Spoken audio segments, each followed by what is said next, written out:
Òun náà ló jẹ́ ìṣọ́.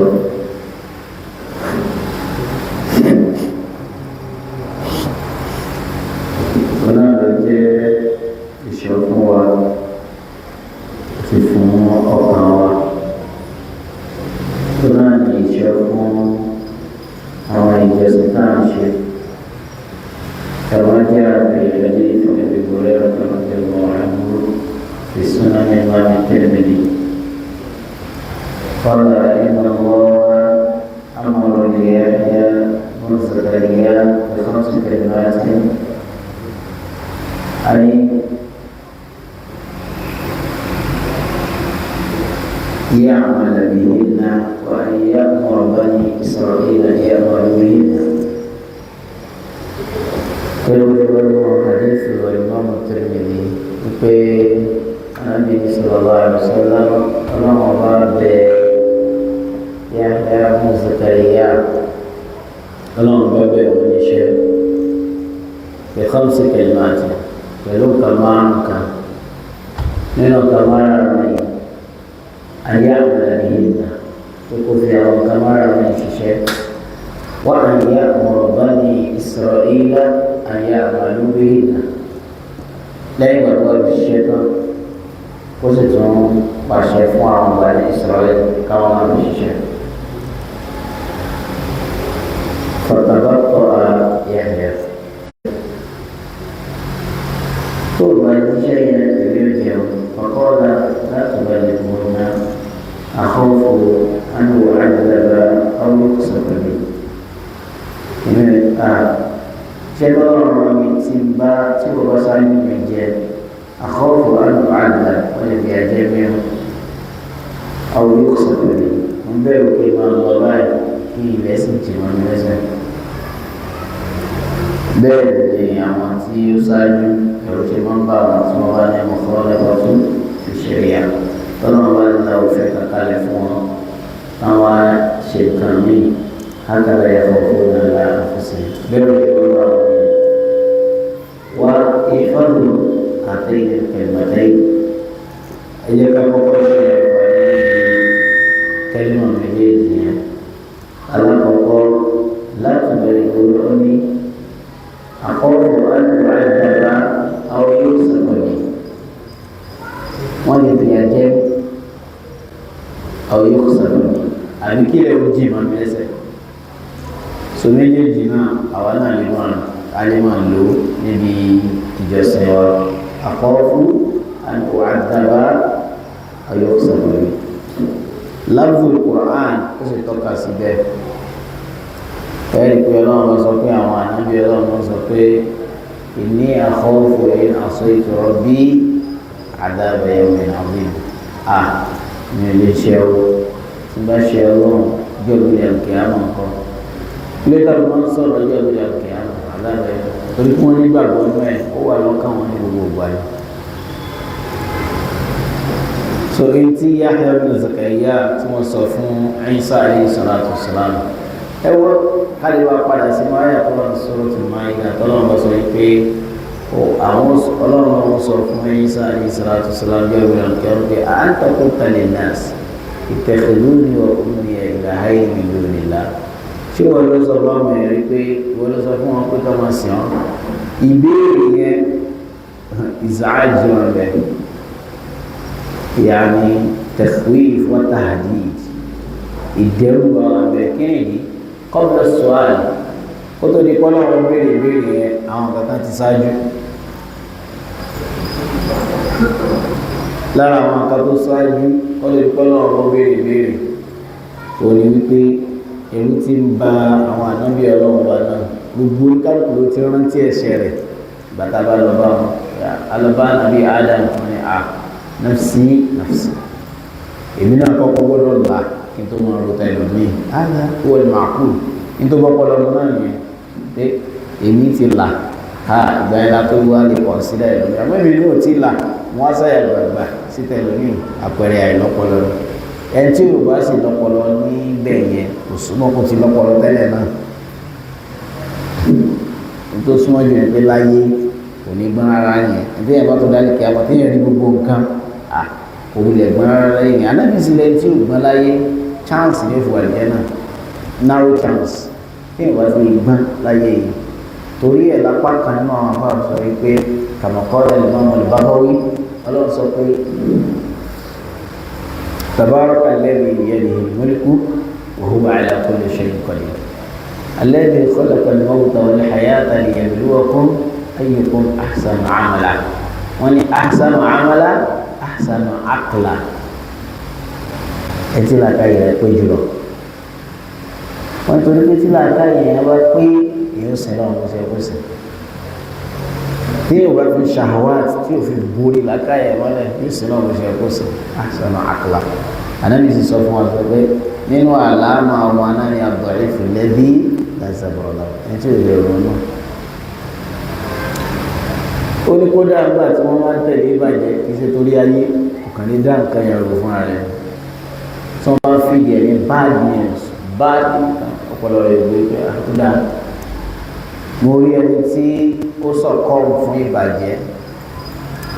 nǹkan wà ó mọ̀ lọ́kàn rẹ̀ pé àkíní yóò dáa àkíní yóò dáa wọ́n á sẹ́ẹ̀dì pdf sí sẹ́ẹ̀dì pdf pé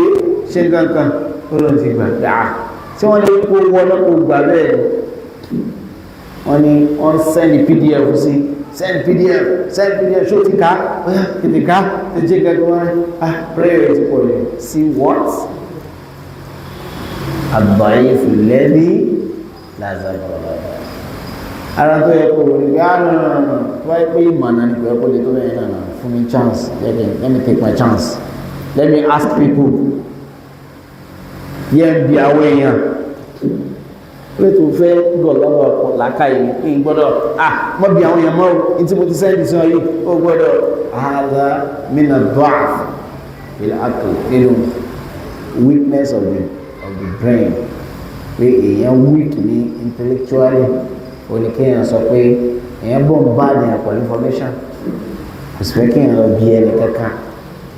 ó bọ̀ ń bá èèyàn pẹ̀lú especially bad news about people in your environment ó sì léyìn gbọ́dọ̀ bí ẹni kankan it's nǹkan náà ni so téèyàn náà bá lọ agree pé ẹ fẹ́ra rẹ lẹ̀ pé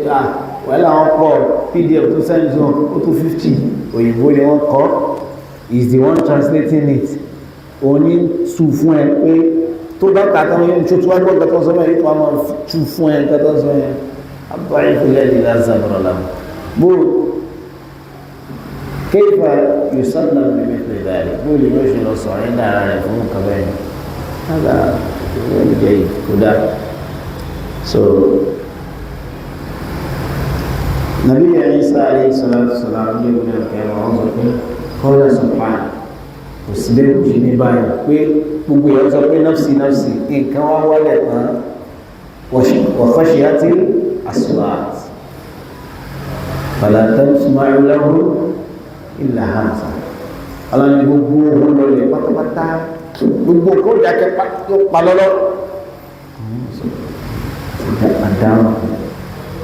wàhálà dé wọ́n wà sọ̀rọ̀ wá ní ya Isa bin Maryam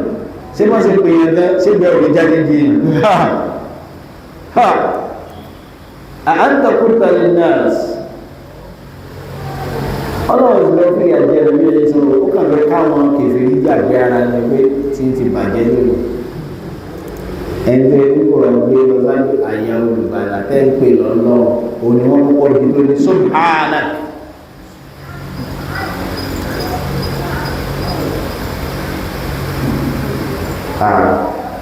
adúpẹ́ táwọn jẹ́ mùsùlùmí bánà ní ti jíṣẹ́ tó òní jẹ zaka tó jẹ́ òwò fún zaka tí ó bá jẹ́ òdòdó kálọ́ fẹ́ parọ́ kálọ́ wá parọ́ fún wa ní zaka ní ìbá jẹ́ òdòdó wẹ́rẹ́ mọ́ yọ zaka ó tún jẹ́ òwò fún láti jẹ́ mẹ́ bí ó bá jẹ́ zaka lásàpọ̀ fún anábí ní kankan kò tún lè gba sọ́dá pọ̀ afẹ́bọ̀n gbogbo ẹni Salman al-Farisi fi dáná Ànábì sallallahu alaihi wasallam kó tó gbà pàdé ní Salman al-Farisi ọlọ́run lè lè sọ̀rọ̀ nípa wọn níjọ́ kan kọ́ sórí ayé Salman al-Farisi ó tó yàn láti di pé ẹ bá bẹ́ẹ̀ dì nínú ẹ̀sìn ìgbésí ayé wọn látọ̀ kódà bẹ́ẹ̀ bá rí ìta ẹlòmíì nínú àwọn sàhábà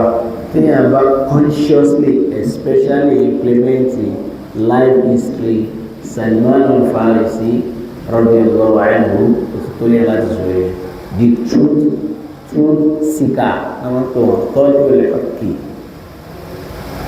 láti bẹ̀rẹ̀ ayé wọn ìgbádùn ni wọ́n fi gbé ayé wọn bàbá wọn inú ọlá láti wọ́n sí ọlọ́run láti ìtàn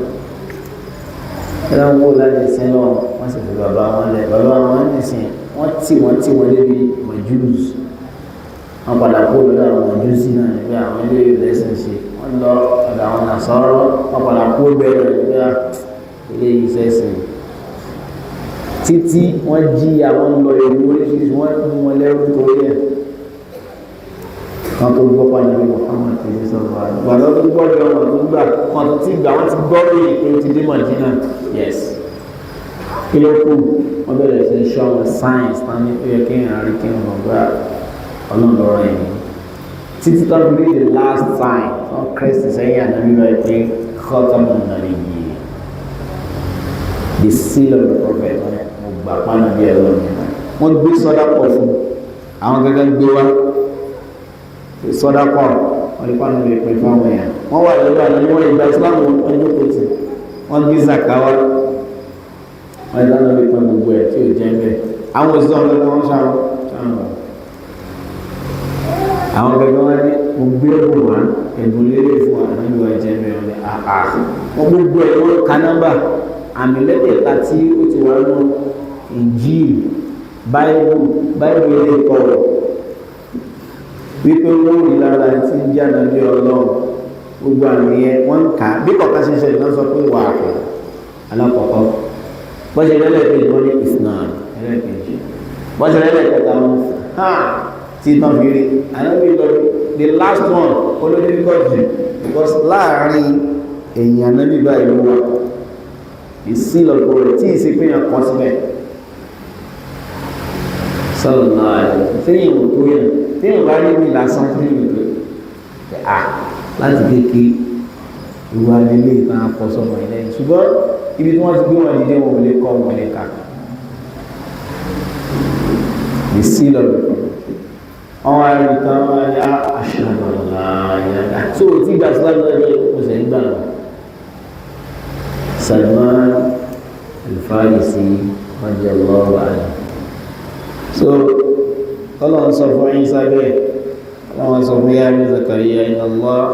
amara Yahya Zakariya bi 5 kalimatin an ya'mala bihinna wa ya'muru bani Isra'ila an ya'malu bihinna fatabaqa Yahya so Yahya ò lè ṣe bẹ́ẹ̀ so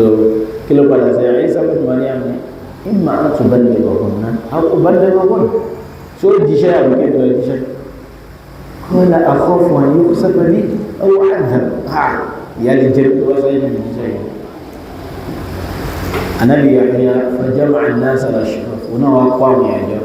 wá tashajja wọ́n sọ káàkiri inna Allaha amarani bi 5 kalimatin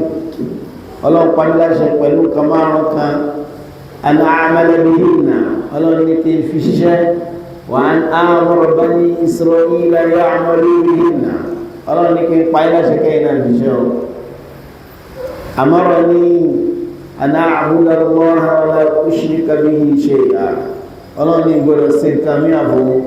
fa inna mathala dhalik ẹ̀rá pẹ̀lẹ́ rẹ̀ kamathali rajulin gẹ́gẹ́ bí ẹnìkan ishtara 'abdan min khalisi malihi ó kó gbogbo tó ní láyé jọ ó lọ fi ra ẹrú faja'alahu ya'mal ó wá ní kẹrù ìmọ̀ ṣiṣẹ́ fún nínú ọgbà oko rẹ̀ wọ́n yóò di ilẹ̀ yìí tó bá ti ṣiṣẹ́ tán kò péré kó wá wọ́n yá àmàl ẹrú yìí ṣiṣẹ́ lóòótọ́ wọ́n yóò di ìlànà ìsẹ̀yìn ìbí àmọ́ tó bá ti gbé débi ẹ̀rọ rẹ̀ yóò lọ gbé fún ẹlòmíì àwọn tá a bá ní businesses dáadáa máa gbọ́ yé ju àwọn tá a bá ń bọ̀ oṣù lọ ẹni wáyé business pé olówó ṣíṣọ́ gbogbo àwọn ẹ̀ síbẹ̀ ó tún ṣe CCTV wọ́n ń wọ everything wọ́n ń tà àmọ́ tó bá ti fẹ́ fún alákáǹtì àkáǹtì yẹn tó ní ṣọ́ọ̀bù ẹgbẹ̀rẹ̀ lọ́wọ́ ibẹ̀ lówó wọ̀ àmẹ́ tó ṣọ́ọ̀bù lọ́ọ̀kan àmẹ́ tó wà níwájú ẹgbà excuse me ṣẹ́ẹ̀ta ni wọ́n ní àwọn tó wọlé ẹ̀wọ̀n ìrà tó àwọn rà kódà big phone ganara pẹ́pẹ́ níta fóònù ni àbí wọ́n ra bí níta jẹ́ owó wá dáadáa àti wọn ní àkànnà bọ̀rẹ́ tó wà ní ṣe ẹ̀mọ́ tí àdísì yẹn sọ ó ní ayé kò yọrù dọ̀rọ̀ ìdàrí tàbí lè yọrù sí gbogbo ẹ̀ gbogbo ẹgbẹ́ ní business kọ́ mẹ́ta fojú rò pé yẹn ṣe wàhálà yẹn ti ṣe everything tán òkúta àwọn ìsanwó orí ọlọ́run sì báyẹn ṣe ó yá òkúta àwọn ìsanwó orí náà wọ́n fún ẹ lákàntì míì ẹ̀hàn pé kò wọlé sí bíbá ẹ̀ ẹ̀hàn fún wọn ti yìí ẹmọ ọ̀rẹ́ ìtọ́lá ìtọ́lá wọ́n sọ French kàkà sí ìwọ̀ ẹ̀ wọ́n bẹ̀rẹ̀ ọ̀sọ̀rọ̀ wọ́tọ̀ kódà kò jẹ́ wípé ìpéyàn ṣe kìí ṣe gbogbo owó yẹn díẹ̀ bẹ́ẹ̀ yẹn ṣe bẹ́ẹ̀ orí ìlú tàná lẹ́nu pé àkáǹtì wo ló fi bá gbé àkáǹtì yẹn bẹ́ẹ̀ ló jẹ́ gbogbo àwọn ẹ̀tọ́ náà kí ẹ bá yọ ọ̀kan rẹ̀ láti fún ẹgbẹ́ fún màmá rẹ̀ èèyàn yọ díẹ̀ lọ ẹgbẹ́ fún bàbá rẹ̀ ìyẹn yọ kan ìyẹn gbé fún ìyàwó rẹ̀ ìyẹn yọ ìyẹn gbé fún ọmọ rẹ̀ èèyàn wá fẹ́ rìn ìdìpẹ́ yẹn yóò gbé fòkúta àtòmí Ọ̀ṣun fún wọn gọ́ọ̀yà pé àkìlà wa dá olùkúta fún omi odò Ọ̀ṣun tó yẹ kí tó bá ní orí blọọkì orí kọ́rí lórí ẹ̀ tó lè lọ sí omi tó bá lówó àwọn èèyàn yàgbẹ́ síbẹ̀ the highest level of disrespect tí gbogbo tó lọ́la káyé mọ́ àti kéèyàn yàgbẹ́ sí nǹkan so kò sí bí ikú ọ̀sẹ̀ ní ti papọ̀ mẹ́kọ̀ọ́ fún yàn kéèyàn tó wá padà sọ yẹn lọ́lọ́run kéèyàn ní ìtẹ́ẹ̀lì olómi yóò àṣà tilẹ̀ tí wáyé àṣà lágbàwá ní aláwọ̀ àṣàlẹ̀ wáyé olódásánà olómi ìlànìláyà ẹlẹ́lẹ́ rọ̀ àìtò àjọba abẹ́rẹ́ ìta ìyẹn máa rò pé omi olódásánà ó ní ìnúbẹ̀rẹ̀ rẹ̀ ní Nàìjíríà wọ́n láwọn travel lọ Brazil ó sì ní kéèyàn kan wá lọ òun gẹ́gẹ́ wá bu omi àwọn tó wà ní Brazil sin Ọ̀ṣun bọ́ wọn àrírí nobel rẹ̀ òun á bá wọn gbé Ọlọ́run wọn gun plane ẹ̀gbọ́n explanation dáadáa àwọn ẹni yìí sìn wọ́n wà ní Brazil wọ́n ń sọ Yorùbá ní some part of Brazil so àwọn náà ń claim ara pé Yorùbá làwọn wọ́n wá ń sin Ọ̀ṣun wà náà tí wọ́n ń sìn àmọ́ wọn ò rí Ọ̀ṣun rí artificial Ọ̀ṣun ni wọ́n ṣe fúnra wọn ẹnìkan wá travel lọ́bẹ̀ wá ní ẹ̀ńtẹ́ ìsìn ẹ̀rí ọ̀dọ́ wa ló wà òun wá sí ibẹ̀ ó dé ọ̀dẹ̀ fún ìlú ara ẹ̀ láti sọ pé wọ́n pè mí ní Brazil Ọlọ́run ó wá bá wọn bu Ọlọ́run wọn sínú gò ó dé Ọlọ́run wọn gan pa sínú gò ó wá bá wọn gbé lọ sí Brazil tó wá dé wọn ní ààrẹ oníwà àmọ́rọ̀ níbi sọ́lá Ọlọ́run tó pa ní láṣẹ irun fa inna mathala dhalik kò má pẹ̀lú ẹ̀ fún wọn fún sọ́lá oníwà àmọ́rọ̀ ní bi dhikrillah ó wà àmọ́rọ̀ níbi siyam Ọlọ́run tó pa ní láṣẹ kí n gbà wẹ̀ ó tó má pẹ̀lú ẹ̀ wá fún wà àmọ́rọ̀ ní bi zakat ó tó má pẹ̀lú ẹ̀ wá fún oníwà àmọ́rọ̀ ní bi dhikrillah ó pa ní láṣẹ kí n máa ṣe rántí Ọlọ́run fa inna mathala dhalik rápẹ̀rẹ̀ bẹ́ẹ̀ ka mathali rajulin talabahu al-aduwwu ẹni tí ń ṣe rántí Ọlọ́run ó dà gẹ́gẹ́ bí ẹni tí àwọn èèyàn lé pẹ̀lú ìdá ẹ tó bá ti witness ẹni ogun rí yóò mọ̀ túnmọ̀ ẹ̀ tó escape pé kó kú lógun yóò mọ̀ túnmọ̀ ẹ̀ but àwa tí ọlọ́mọ ìjà lógun talabahu al-aduwwu tí wọ́n lé pé kákan báyìí náà ni fawajada hasinan fadakhala ó kàn rí ṣíìdì kan tó ẹgbẹ́ tí yẹn bá ti wọ̀bẹ̀ báyìí yẹn ti bọ́ ó sì wọ̀bẹ̀ wọ́n wá ń wo wọn ní dọ́dọ̀ rẹ̀ àpẹẹrẹ tí máa rántí ọlọ́run bá nìyẹn torí ẹ̀ ọlọ́run sọ fún Musa alayhi salatu wasalam wa aqimi salata li dhikri wa la dhikrullahi akbar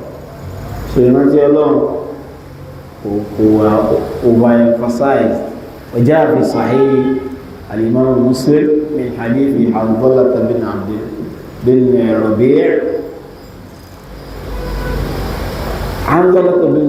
Rabi' ó wà lórí ìjọ kan al-imam Muslim ló mú àdísì wa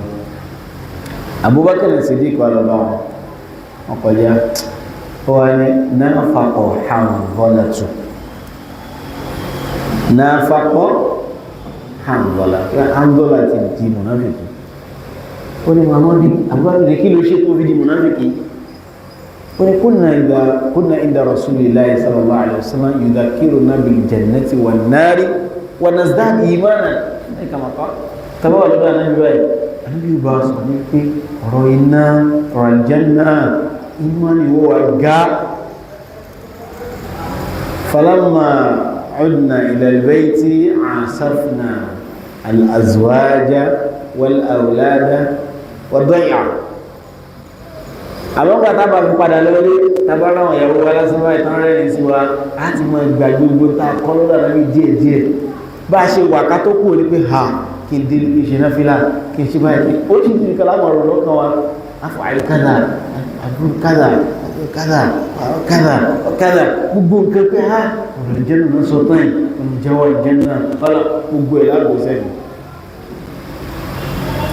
wọ́n ní wáyé da raja'na ila al-bayt tá a bá ti délé báyìí asafna al-azwaja wal-awlada wad-day'a ibi táwọn ọmọ bá tún fò mọ́ wa pé á dáadé láti dì mọ́ wọn àti gbàgbé àti fi pé these are success of this dunya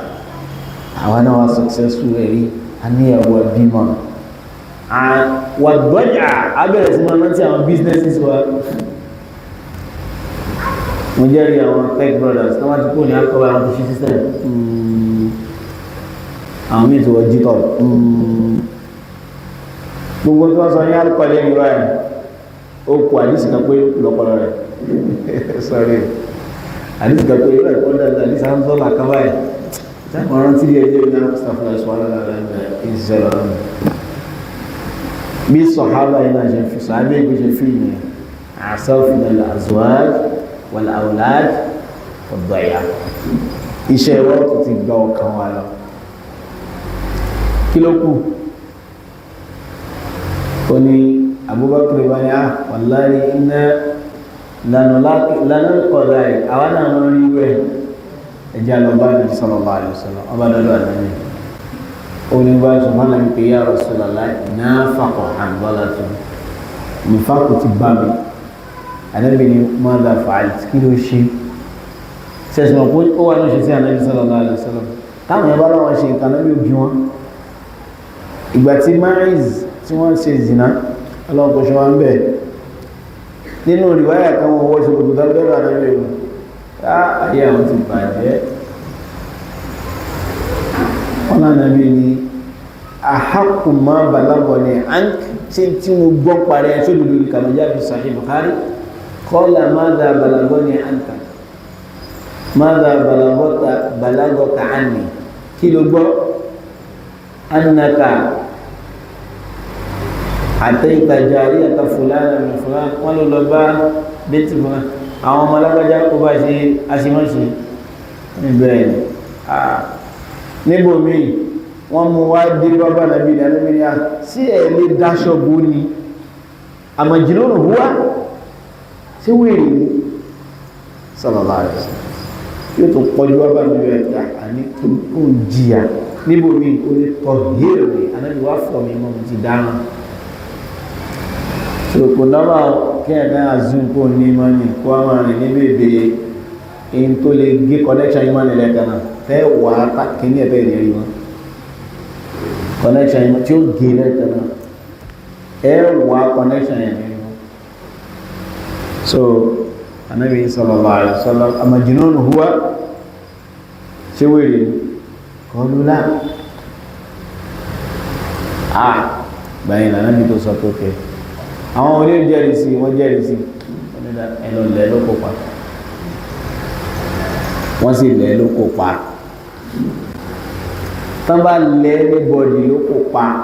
nínú àwọn èèyàn tí ń ṣe zìnà láyé ọlọ́nkọ́ ṣọ́wá mẹ́ tán bá lẹ́ nìkan péré ló kó bóyá láti sára buhari dé inú yunifásitì zìnà kankan ṣẹlẹ̀ rí bẹ́ẹ̀ mú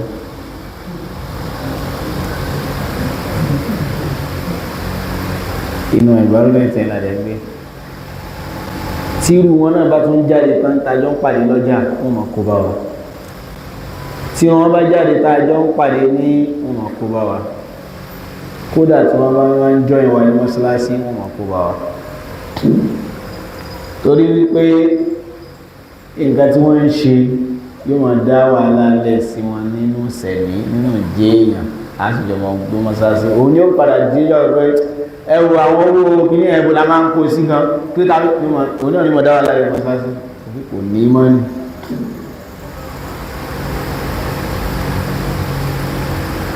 bàjẹ́ gbà ní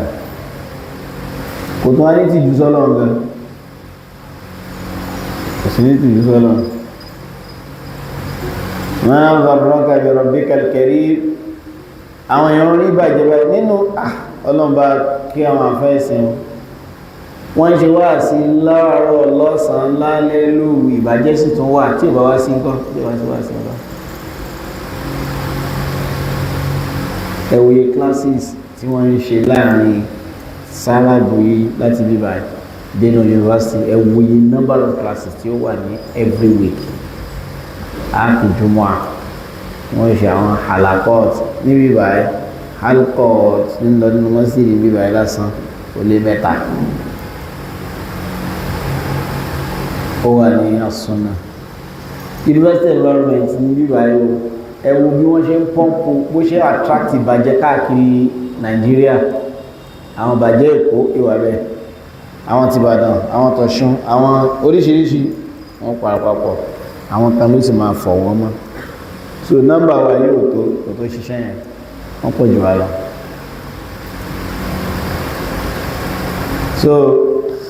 ká ní ìbàjẹ́ ìwá wà láàrin àwọn kèfèrí nìkan wọ́n tó sọ wọn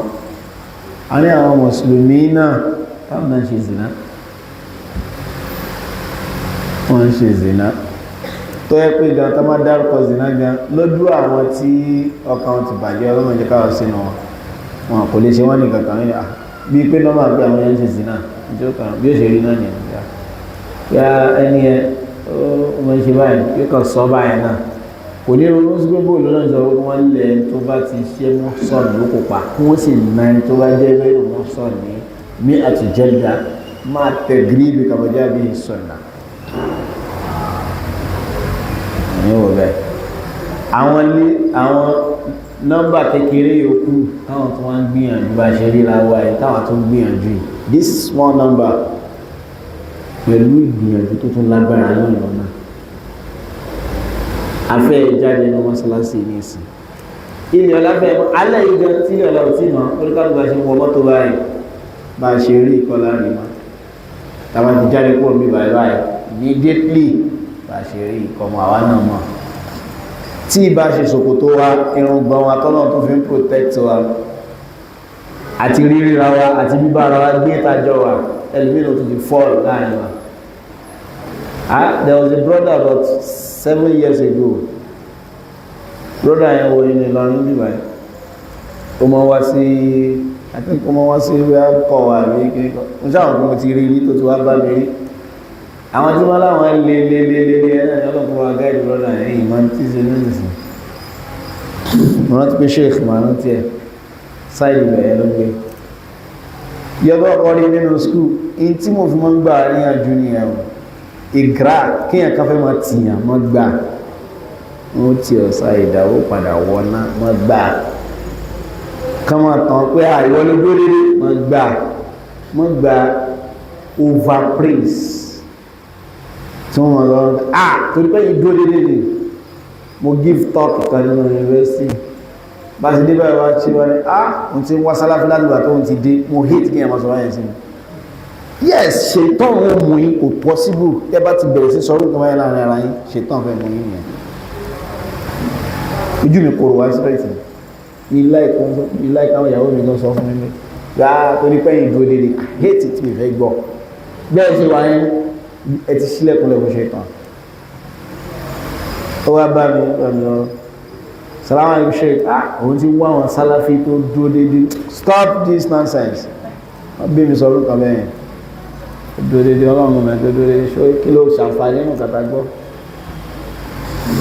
ṣó ṣàǹfààní bẹ́ẹ̀ wàbí ìwà ní ẹ̀mọ́ so irú nǹkan yìí nǹkan táwọn mímọ́ láìpẹ́ yẹn mo dúpẹ́ bọ́lọ́wọ́n bàbá dẹ́rẹ́ subhanahu wa ta'ala gbàtà ń kọ́ wọn sún náà wọ́n ti bá yọ ayé ilé tá a bá kó sí àwọn aláfà fúnra wọn bá wa yọ gbàtà ń kọ́ wọn ní sún náà wọ́n bá wa yọ kó bẹ́ẹ̀ pé eléyìí náà báàbò ṣètọ́n yóò báyé èyí yóò parun tán yẹn báyìí èyí sì máa wo àná rẹ̀ àná òun pé ìsìrí báyìí lánàá àwọn kan lájọ bẹ̀rẹ̀ ìrìn àjò súnà sí wà lájọ wà ń bẹ̀ báyìí lórí irú sọ́fà táwà tún wáyé irú péjì táwà yìí péjì wípé ìwà àwọn tẹ́ fi ń lẹ́ra yín ẹ̀mí ẹ̀sìn mẹ́rin ìfẹ́ sin lọ́wọ́ bá yàn ìgbà àwọn kẹtẹ́ rẹ̀ ní ìfẹ́ sin lọ́wọ́ gbogbo tó sì ń sọ ẹ̀ ọlọ́run ti jó yé wa pé kò sọ̀rọ̀ ń bẹ̀ ń tanra yín eré pátẹ́ bá ṣe for any years ẹ̀ ń padà bọ̀ wá sí orí táwa náà sọ iye years tẹ́ bá lò ń bẹ́ẹ̀ ọlọ́run mọ̀ ẹ̀ ń padà ó kàn waste time lásán ó kàn padà dùn ọ́ ni because ẹ̀ ní lékún nínú ẹjọ́ lẹ́nu ọkọ́ bá a sì ṣe bẹ̀rẹ̀ kọ́ nìyẹn kan tó sọ di ọ̀tá mọ́ wa lọ́wọ́ bá a ṣe bẹ̀rẹ̀ kọ́ nìyẹn.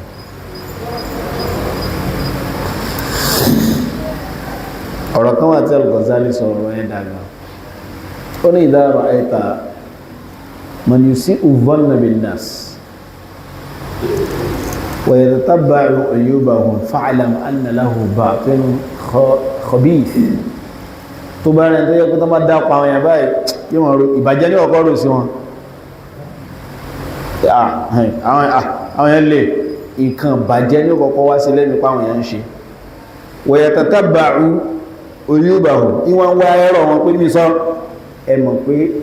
kọ̀kọ́ rẹ̀ ti bàjẹ́ ìpìlẹ̀ ní kọ́kọ́ sọ pé ẹ̀yìn dáadáa rẹ̀ ní màmá wọn o títí tí ó fi rí ìkàrí kìí ṣe pé yóò máa wá ìbàjẹ́ wọn ọlọ́run wulẹ̀ fi hàn yàn kò sí pípa wọn irọ́ ò sí palọ láíláí ọlọ́run kó bó wa láti rí irọ́ ò sí palọ láíláí yóò padà hàn pé ẹlẹ́gbẹ́jọ́ ń parọ́ rẹ̀ ọlọ́run mọ̀ tù wá láṣẹ so ní ẹgbẹ́ yìí wà lórí dáadáa don't tell me that àwọn sálàfí kan wọ́n ti bẹ̀rẹ̀ pẹ̀lú àwọn ìròrí pé sálàfí mẹ́ta ló wà ní kíní kan sálàfí méje ló wà ní kíní kan ẹ̀yin sálàfí márùn-ún tẹ́ wà ní tipa garage ẹ̀yin mẹ́dì tẹ́ wà lókè odò sálàfí kan tó wà ní hadha huwa al-islam dalalun wa dalal dalalun wa dalal ó kàn mọ́ pé sálàfí àyẹ̀lẹ́nu ni hizbi àgbà ló máa ṣe ó sì rẹ̀ tí o mọ̀ tẹnumọ́ bí wọ́n ṣe ń tẹnumọ́ ẹ̀wọ̀ yakunu ala haqiqati salafiyya owó sì máa ṣọ́ ìṣesí àwọn sálàf bada min an-nabi látọ̀dọ̀ ànábì sallallahu alaihi wasallam yóò sì máa ṣọ́ ọlọ́run sì máa ṣọ́ náà walau alima Allahu fihim khayran la asma'ahum ọlọ́run tá a bá rí lọ́kàn àwọn pé àwọn ọlọ́run wọ́n fẹ́ sìn á jẹ́ wọn gbọ́n tí ó ṣe wọn láǹfààní á jẹ́ wọn rìn síbi tí wọ́n ti ṣorí rẹ̀ wàláwọ́ asmáàhùn látàwọ́lọ́wọ́ àwọn ilé mọ́ wọn bá mú wọn gbọ́bí tí wọ́n ti ṣorí lẹ́tà wọ́láwọ́ wọn ní kan ṣe wọ́n mọ̀ rí lóòrùn wọ́n dàbẹ̀rú ní àwọn èèyàn kan wà bọ́n bá jọ ẹ̀yà lópọ̀ta wáyá ní ṣe kíláàsì next week àwọn ìbéèrè àgbákò kan wà tí wọ́n fi tú aká bẹ́ẹ̀ ni kò wá sẹ́ẹ̀sì kò wá kọ́ tí ó fi sin lọ́wọ́ ìrìnkú kan tásílé tó wà pé kí ní mọ̀ fẹ́ mọ́ dá wà lálẹ́ sí wà lára ìsìn tó wà nù ọwá jókòó julusul mutakabbir jókòó ní gbéraga wọ́n mọ́ bá débi pé kí n lágbájá máa kàtà wọn ọmọ hadha huwa din kó fi kọ́ kí iṣẹ́ sin ọ̀lá ọyọ ọdún tó bá rò kó ló bẹ́ kí sàbí dì iṣẹ́ sin àwọn Yahya bin Ma'in Ahmad bin Hanbal arbabu sunna arkanu sunna ya min awla yajlisun ma ma jókòó sí halqa en tí ó mọ̀ jù wọ́n lọ en tí wọ́n mọ̀ jù lọ bí a kan te sọ̀rọ̀ kan tí ó te pé àwọn náà táwọn yode ni mo kí ló dé tí Imam Ahmad bin Hanbal sọ pé ubtulina bi shuhra pé wọ́n mú àwa àdáwò mi tún ni kò jẹ́ ká lè jókòó bí kankan náà ṣàǹfààní mọ́ bàbá dìde àwọn yẹn ni alágbájá ni ó ti dàdáwò fáwà bàbá ṣọ́ra gan ìjìká tí wọ́n náà tó ń lò kéde ẹ̀ ó ti dàdáwò kí ló dùn tó kó ra mọ́ bá tiẹ̀ lọ kí ló dùn tó bẹ́ẹ̀ kò fẹ́ ra nǹkan kẹ́nìkan ó fẹ́ wọ store kan nobody will say this is fulan ó fẹ́ wọ store kan ra nǹkan kó mọ́ bá tiẹ̀ lọ. So ní àwọn àtàwọn sálábí tó ń ti rí I don't like it wọ́n sọ yẹn fẹ́ mi gbogbo mo ṣe fẹ́ mọ̀ pé sálábí gan ni ọ̀gá àbúrò pé sókòtò ẹ̀ mọ̀ wòlì ó yìí sọ yẹn mọ̀ kàkí náà ni kẹfà hálù àwọn alẹ́ gbogbo àwọn kẹlímátì èmi ò láìkẹ́ wọ́n sọ bẹ́ẹ̀ sí mi mọ́ pé àwọn sálábí òyìn sálábí tó wọ́n pẹ́ yìí dúró déédéé is nonsense wọ́n sọ bẹ́ẹ̀ fẹ́ mi tó bá fẹ́ràn mi máa ṣàdúrà fún mi lẹ́yìn mi ó lè ṣe fún mi lójú mi náà akhrajahu al-Bukhari ó lè ṣe fún mi lójú mi náà kọ́lọ̀n kó mọ̀ yí dúró dédé o kọ́lọ̀n jẹ́ mọ́ wà dáadáa o àṣàǹfààní lára yín àwọn ọ̀rọ̀ dáadáa mi àṣàǹfààní lára yín àbẹ̀lọ́n kó lọ ọlọ́mọ jẹ́ kẹ́ ṣiṣẹ́ o ọlọ́run jẹ́ kí èní kó tó dájú àná lọ ọlọ́run jẹ́ kọ́ láyé dájú èní lọ àdúrà dáadáa àwọn náà mọ̀ ṣe fún àwọn afáwà yẹn dáa àmẹ́ sọlá mẹ́ta tí mo mọ̀ ọ̀rọ̀ yẹn tí ó bá ní kápá mo lè tẹ̀ ọ́ gbogbo tí ó tó ní wọn ó kó ní wọn bó ṣe mọ́ káyàn rárá tó kí ló fẹ́ kí ni a sọ àwọn àdìkàlẹ̀ sọ̀rọ̀ so olóòsì ní lójú mi pé wọn ò fi rí ilé kọ́ wa àwọn náà gbọ́n mọ́ wọn kàn fi kọ́ wa náà ara tó fi kọ́ wa ni pé tí àwọn èèyàn tá bá níṣe sí kan tí ìsìnkú ní ta kàn fẹ́ gbà ń bẹ táwọn èèyàn bá fẹ́ máa fi bú ẹrù míì kábí jíùsẹ̀ lójú àwọn èèyàn kálọ́ máa ṣe é bọ̀ ni tá bá ní contemporary táwọn èèyàn fẹ́ máa bú wọn yá torí pé èyí dà ní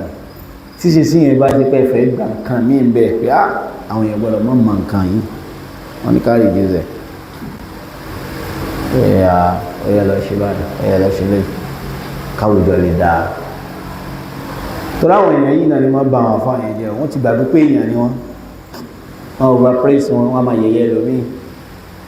wọ́n pọ̀ ní alùpùpù ẹnìkan wọ́n sá ní alùpùpù ẹlòmíì wọ́n ti gbàgbé pé nítorí káwọn fi build àwùjọ ni pé kódà kó jẹ́ pàǹfààní bí eléyìí kiri sí tẹnìkan relative torí pé ẹrí lè nù ẹ̀yin náà lẹ́ẹ̀dá ìfihàn rẹ̀ wọ́n over praise ni wọ́n over ni wọ́n lọ́mọ over praise lẹ́yìn pé àwọn ènìyàn tì mí sínú kànga ìjọ tó bá sì kọ́kọ́ ṣáàjì báyìí àwọn náà ni wọ́n ọ̀kọ́ lọ pé àbáyẹn ti lánàá kó lè mọ̀ pé kìí ṣe torí ọlọ́run náà gbọ́n tí wọ́n sọ ní tí ṣe ìtàn fẹ́ kẹ́ mọ́ sọ fún ayé náà lè sọ yẹn afẹ́rẹ́ra wa afẹ́rẹ́ wa tẹ́rìbíyà tú tẹ́rìbíyà gẹ́gẹ́ bí ṣe alágbáni ṣe wọ́n sọ̀rọ̀ yìí ọ̀lá afẹ́rẹ́ra wa títí táàbí jẹ́ tó ń sin lọ́wọ́ ní bí mọ̀ wá ṣe mọ̀ yá kálá mọ̀ nǹkan míì ni àbá tó fi lè sin lọ́wọ́ tàbí ṣe ṣùgbọ́n pé gbogbo rẹ́dẹ̀rẹ́dẹ́ kí ní kan Àlàbí àti Àjàjí tẹ̀gbé kiri yẹn sọ̀rọ̀ pé lè rán kọ́ọ̀sì tèmi ń sọ yìí lọ́wọ́ Àlàbí kọ́ Àlàdé ni kò ní rán nǹkan tèmi ń sọ yìí lọ́wọ́ láìláì kò tí ẹ̀ lé bá nǹkan tèmi ń sọ yìí yóò mọ àwọn létí mi tó bá fi sọ́kùn mọ́ ọ̀run lórí òun tèmi lọ ni Àlàbí kọ́ Àjàgbé gbé sẹ́yìn kó jẹ́ ká lọ tá lọ wá sílé kẹ́kọ̀ọ́ gbé kí ó wá kájọ discourse ní ẹ̀rí wà ní báyìí ilé náà sì lè kó bá wa lọ́nà wo qala Allahu azza wa jalla qala Rasulullah sallallahu alaihi wasallam bóòlù ní àti oṣù wa rìn èdè níbi ọ̀rọ̀ Àlàbí qala Allahu azza wa jalla wa hadha qawlu Muhammad bin Sirin wa qad qala Ayyub as-Sakhtiyani hadha kayfa kana huwa Ayyub as-Sakhtiyani nam qala shaykhuhu Abu Kilaba هذا روي عن حسن البصري كذا قال مالك قال شافعي أنصره àmọ́ àtúntúlò àwọn ọkòtò láwọn sọ̀rọ̀ Àlàbí Àlàbí wà lọ ohun gẹ́gẹ́ la fún wa mọ̀ pé Àlàbí oníbídíà ni ní àti ẹ́ wọn ní bá wá bẹ̀rẹ̀ rẹ̀ ọlọ́run ní yọ ń bá ní àti ẹ̀ wọn níjọ bí ní àti ẹ̀ mẹ́rin ṣáàlá mi ìfẹ́ ká bá wọn náà bẹ̀rẹ̀ wọ̀ tí wọ́n bá ti wọ́ bẹ̀rẹ̀ wọ́n nìkan náà wọ́n rí bẹ̀ àmúkò wá fà ìní síbẹ̀ yẹn àwọn àfi kìtàbùlà káwulẹ̀ àmọ́ ara Àlàbí fadhikru lọ àwọn tí ọlọ́run pa wá láṣẹ ní fọ́ọ̀kì samawat ọ̀nà fẹ́ ká rántí wọn bí ẹni tó bá ti wọ́ bẹ̀ èèyàn fẹ́ ọmọ àwọn èèyàn ní wáṣíwáṣà ni ó ní problem pé ó dà pọ́n ṣe sẹ́hùn sí mi ní ó dà pé ìrìn dáadáa ṣe ní àwọn ìjọsìn bí ní tó bá ti ń ṣe dhikrullah àwọn àrántí ó máa rí ṣe ó sóríire ó lè wọnú àwọn àkọsọ ó lè ṣàbíkáàrù sórí ibú wallahi ó sóríire hadith Hanzala yìí hadith tó lágbára ní ó nígbà tí wọ́n sọ fánà bí pé sallallahu alaihi wasallam náà fàkọ́ Hanzala mo ti di munafiki anábì ní madha fa'alt kí ló ṣe gangan ó ní idha kunna indaka ya Rasulullah tàbáwà lọ́dọ̀ rẹ̀ ìmọ̀ ni wà máa lékún gan tudhakkiruna al-jannata wan nar aw an-nar wal janna ó ní wa idha raja'na wa asafna al-azwaj wal awlad wa dhay'a nígbàtà báyàwó ọmọ ṣe rí nǹkan ti lọ lára wa anábì ní in law tadumuna كيف قال إن لو تدومون على ما تذكرون عندي tó bá yẹ pé bẹ́ẹ̀ ṣe wà lọ́dọ̀ ní ẹ náà lẹ́ ń wà tẹ́ reduce lẹ́wà tó délé náà ni lásọ̀fà hatukumul malaika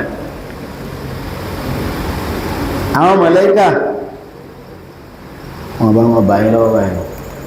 aláfóṣìkún ẹ̀ẹ́sùn màláíkà ní ó jí stand up gbọ́n tánà bí sọ màláíkà ní ìwájú dìde wàhálà túrúkìkún ẹ̀rìn lọ́wọ́ ìmàláíkà ní ìbáyé àìmá gbàgbẹ̀ ẹ̀yàn àwọn bá ní tiwọn bẹ̀rẹ̀ ibi ní kẹgbà ẹ̀ṣẹ̀ bá alá túrúkìkún wàlá kúntù aláhàrí kúntẹ́ bá wà bẹ́ẹ̀ ṣe mọ́ wà ní wàdàkàrtùmùlọ́hà nínú lábùdó ní tẹ́ẹ̀sì rántí ọlọ́run kí ni máa ṣe rántí ní gbogbo gbáyé lásọ̀fà àtùkùnmọ̀ ìmàláìkà àwọn màláìkà ọba máa bà yín ní ọ̀rọ̀ ẹ̀ ó ní walakin ya Hanzala ẹ̀rẹ́ Hanzala sa'atan wa sa'atan sa'atan thalath marrat sa'atan wa sa'atan sa'atan sáàtà bẹ́ẹ̀ bá ṣe lè dúró dédé sí ni àjùra wa lọ́mẹ́ àwọn nǹkan wà tá ti jẹ they are too poisonous for our iman ti ṣe gíba gan ẹni tàbí rí ẹlòmí tó gbàgbà ní ti jẹ́ olówó ẹlòmí ti ṣe bàjẹ́ rí o nídi ìwọ́n nídi díkìrì tó pọ̀ gan láti pọ̀ wọ́n tẹ́mi rí fi mọ́ padà kò sẹ́sẹ̀ tí yẹn sì tí ò ní nǹkan tó ti drop sórí ẹ̀mí but you need a lot of it Ramadan ló ń bọ̀ yọ́rọ̀ ìjọba aláyàtọ̀ láfíà àwọn bí ó jáde nínú Ramadan báyìí ẹ̀rọ kún wọ́n dẹ́ṣẹ̀ lórí ayé wọn ni bí wọ́n ṣe ṣe nínú Ramadan àìmí àti ẹlájọ́ lọ Ramadan ìmí àti ẹlájọ́ wájú rẹ̀ because wọ́n ṣe àánú Ọlọ́run bá lè tàn yẹn iye tó bá lè kó ni so oníkálùkù ti rẹ́dí ìta àmọ́ fi rẹ́dí pọ̀ èèyàn ti mọ́ mójútó health rẹ̀ fún Ramadan láti before Rajab yẹmọ owó kìíní o yẹmọ gbáradì o Ramadan dé o because confam oore ni ó ní Ramadan confam nípa àjẹ́ sọ pé láà oore tí wọ́n kátẹ́bù oore tí wọ́n kalẹ̀ fún Ramadan ráì tí ẹnìkan ọ̀gá mi kan lọ́wọ́ bá ṣe dáadáa fún wọn ó máa yẹ sọ̀rọ̀ yìí ní ọmọ yìí sì sọ̀rọ̀ ó fún mi ní ọmọ opportunity kan wọ́n á bí wọ́n pé ẹgbà yẹ oṣù ilé ìkó mi wọ́n ní àwọn ọmọ pé officiality lórí ìròyìn ṣe ní ìgbàṣẹ́ are you crazy? Yes, crazy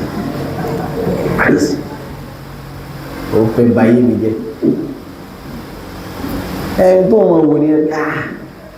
are you crazy? This is money.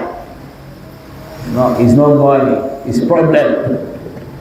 You are seeing money, I'm seeing problem.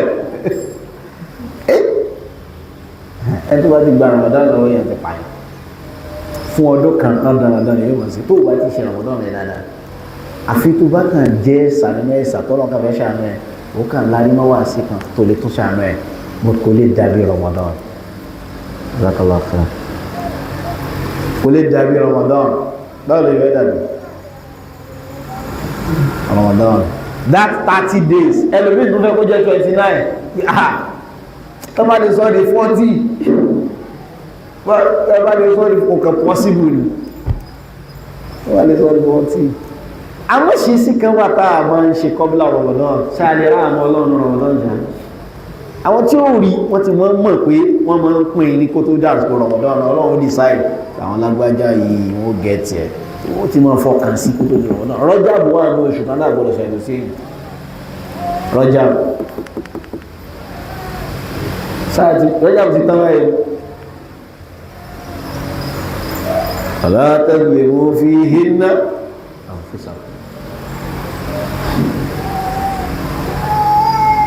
tó jẹ́ ìrántí pé oṣù kan Rọ́jàbù ṣe oṣù ọ̀wọ̀ kan ní jẹ́ rẹ̀ àwọn mùsùlùmí dẹ̀ mọ́ lóṣù ọ̀wọ̀ kìí ṣe mùsùlùmí nìkan mùsùlùmí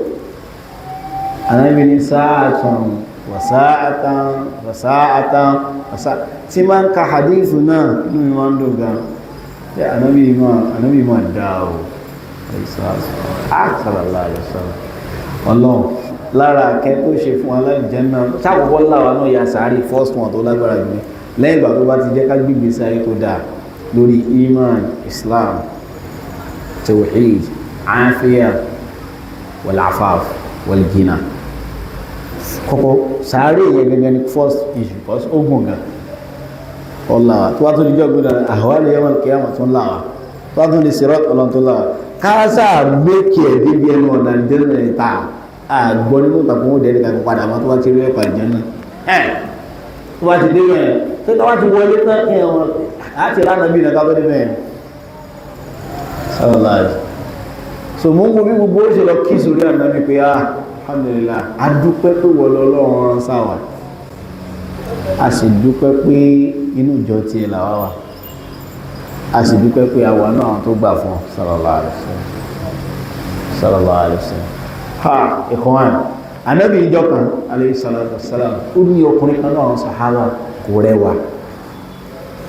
ó ṣe wá jáwọn ẹ̀yẹn lànábì máa ń fẹ́ràn jù because àwọn èèyàn máa ń pa wọ́n tì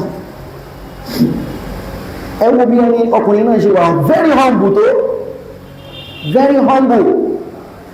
Ànábì wa ń bọ̀ látẹ̀yìn sallallahu alaihi wasallam Ànábì ti rí o Ànábì wa lọ gbẹ nínú ọjà tí ustaz kan bá ṣe bẹ́ẹ̀ ní ìsìn á ní orígbà kan nínú ọjà Ànábì wa lọ gbàgbò ní sallallahu alaihi wasallam Ànábì kan dìmọ́ látẹ̀yìn Ànábì wa fọwọ́ sí lójú Ànábì wa ní man yashtari hadha al-abd tani rẹ̀ orí ìgbà ẹ̀kọ́ ara sẹ́wọ̀n bẹ́ẹ̀ ṣe wọ́n mú kan ala harfiyat ẹni sódòdó wá ní ẹni come on get out wọ́n ti bà naturality gbogbo nǹkan jẹ́ amọ̀gbà táwọn sọ pé ẹ̀ ń parọ́ náà amọ̀gbà táwọn sọ pé bá a ṣe máa ń sọ́ọ̀rì àti gbọ́ra wáyé mẹ́ Ànábì ní man yashtari hadha al-abd tani rẹ̀ orí falamma ahassa annahu an-nabi gbà tó mọ̀ pa nàbí ni wọ́n fẹ́ra tí Ànábì dáadáa ó wá ní idha ya Rasulallahi tajiduni kásídà kò sẹ́ tí ó rárú èmì kọ̀bí alwaji ìfàn máa pẹ́ lórí gbàgbà Ànábì kan tí wọ́n látẹ̀yìn sọ́lọ́sọ́ Ànábì ní wallahi innaka inda Allahi rabi' èrè ní òní jẹ́ òní kúta lọ́dọ̀ Ọlọ́run báwọn yàn bá rí ọtán gbójú pé ilé rẹ̀ wà innaka inda Allahi rabi' tí ó Ànábì ìlàwà ní méjì àríkẹ́ àmà èèyàn sórí bújú ìbá méjì Ànábì sallallahu alaihi wasallam so àwọn àfẹ́lẹ́ rẹ̀ àwọn tẹ̀lé àlàbí kiri a fi àwọn nùsùsù ilé-ilẹ̀ lọ́n kó ṣàánà so zikrullah ìrántí Ọlọ́run ìṣe ìgbà kékeré tá a bá ti gbàgbé àwọn àbúrò àbúta sọ sẹ́yìn ẹ̀já máa tún ká padà ẹ̀sìn já máa béèrè béèrè ẹ̀dọ́kùn ẹ̀ràn wa létí nípa àwọn àbúrò àbò yìí wájẹ́ díẹ̀ náà la kà ń bẹ̀ níta wájẹ́ díẹ̀ náà la kà ẹnìkan kan ò ní sórí ibùsọ̀ bíbí kiri la kò sí Ọlọ́run ṣàdúrà ìfẹ́ nìkankan bíbí kiri la kò sí ẹnìkan kan tó sórí ibù kò sí irú tó lè ṣẹlẹ̀ ẹ̀ṣẹ̀ yáà ẹ̀mọ̀ pẹ́lẹ́ṣẹ̀ làwọn kò sí irú tó lè ṣẹlẹ̀ ẹ̀ṣẹ̀ bíbí kiri la kàfàrà bíbí kiri la kò sí irú tó lè ṣẹlẹ̀ ẹ̀ṣẹ̀ kò sí irú tó lè ṣẹlẹ̀ ẹ̀ṣẹ̀ bíbí kiri la àwọn àkáhùn sọ̀rọ̀ wọn mọ̀ sáà gan ìgbà tẹ́ ẹ bá ti ń kó agara bẹ́ẹ̀ ẹni kẹ́kẹ́ mọ̀ ṣe wàhálà ni limana yakunu ba'du salaf la ilaha illallah la ilaha illallah ما اسمه هذا مهران بن ميمون مهران بن ميمون قل صدر حسن البصري نجوكا قل إني لأجد في قلبي غلظة ويقوكا ميتين لي mi ma gbọ́ Kùránì ma kẹ́kọ̀ọ́ ma gbà mí inni la ajidu fi qalbi ghilza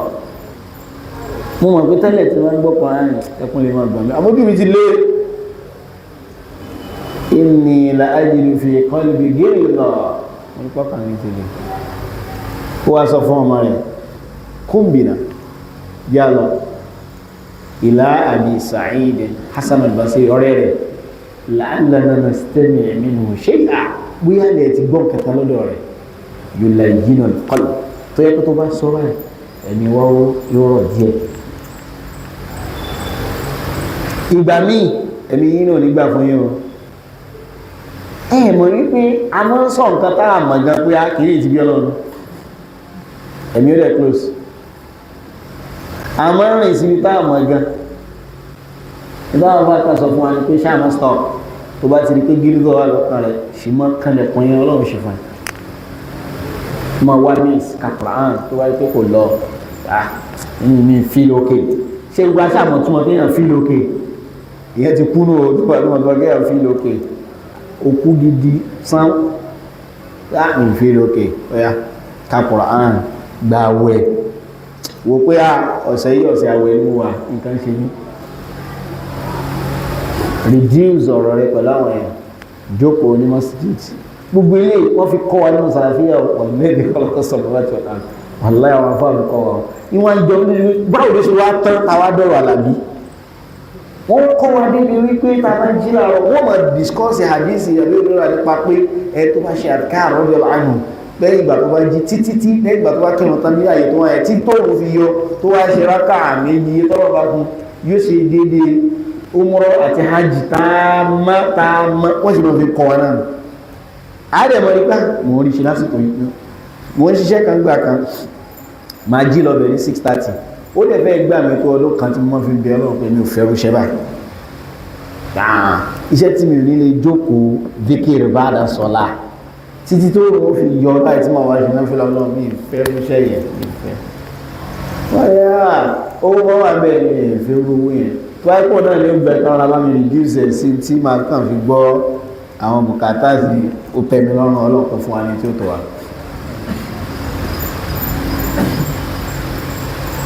torí pé kò sóore níbi ọ̀gọ̀rọ̀ kìíní ẹ̀wọ̀n ẹni wá ti gba àárọ̀ èèyàn lọ́wọ́ èèyàn ó ti gbà wọ́ gángan àárọ̀ your money àárọ̀ téèyàn ń jí sọ pé Ọlọ́run so ó ti wá gbà lọ́wọ́ èèyàn nǹkan ti tàn àwọn èèyàn wá rántí Ọlọ́run bá mọ́ wọ́n ń discourse gíbà ọkàn tí wá lè mùsùlùmí wọ́n ṣépè fúnra wọn mùsùlùmí tí Abdullahi ibn Umar láìláìlá Abdullahi ibn Umar rí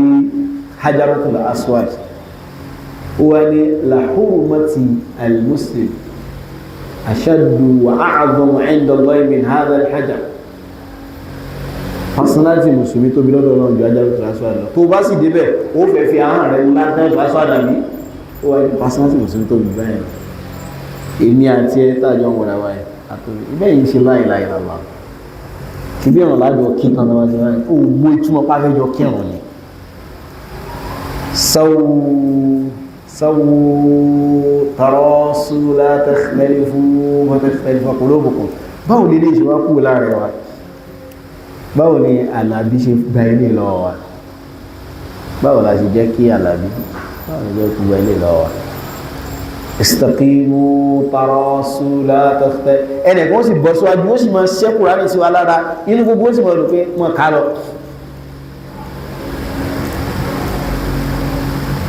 lẹ́yìn ìgbà tọ́lọ́wọ́ bá sọ fún wa pé yá ayyuhal ladhina amanu taqullaha haqqa tuqatihi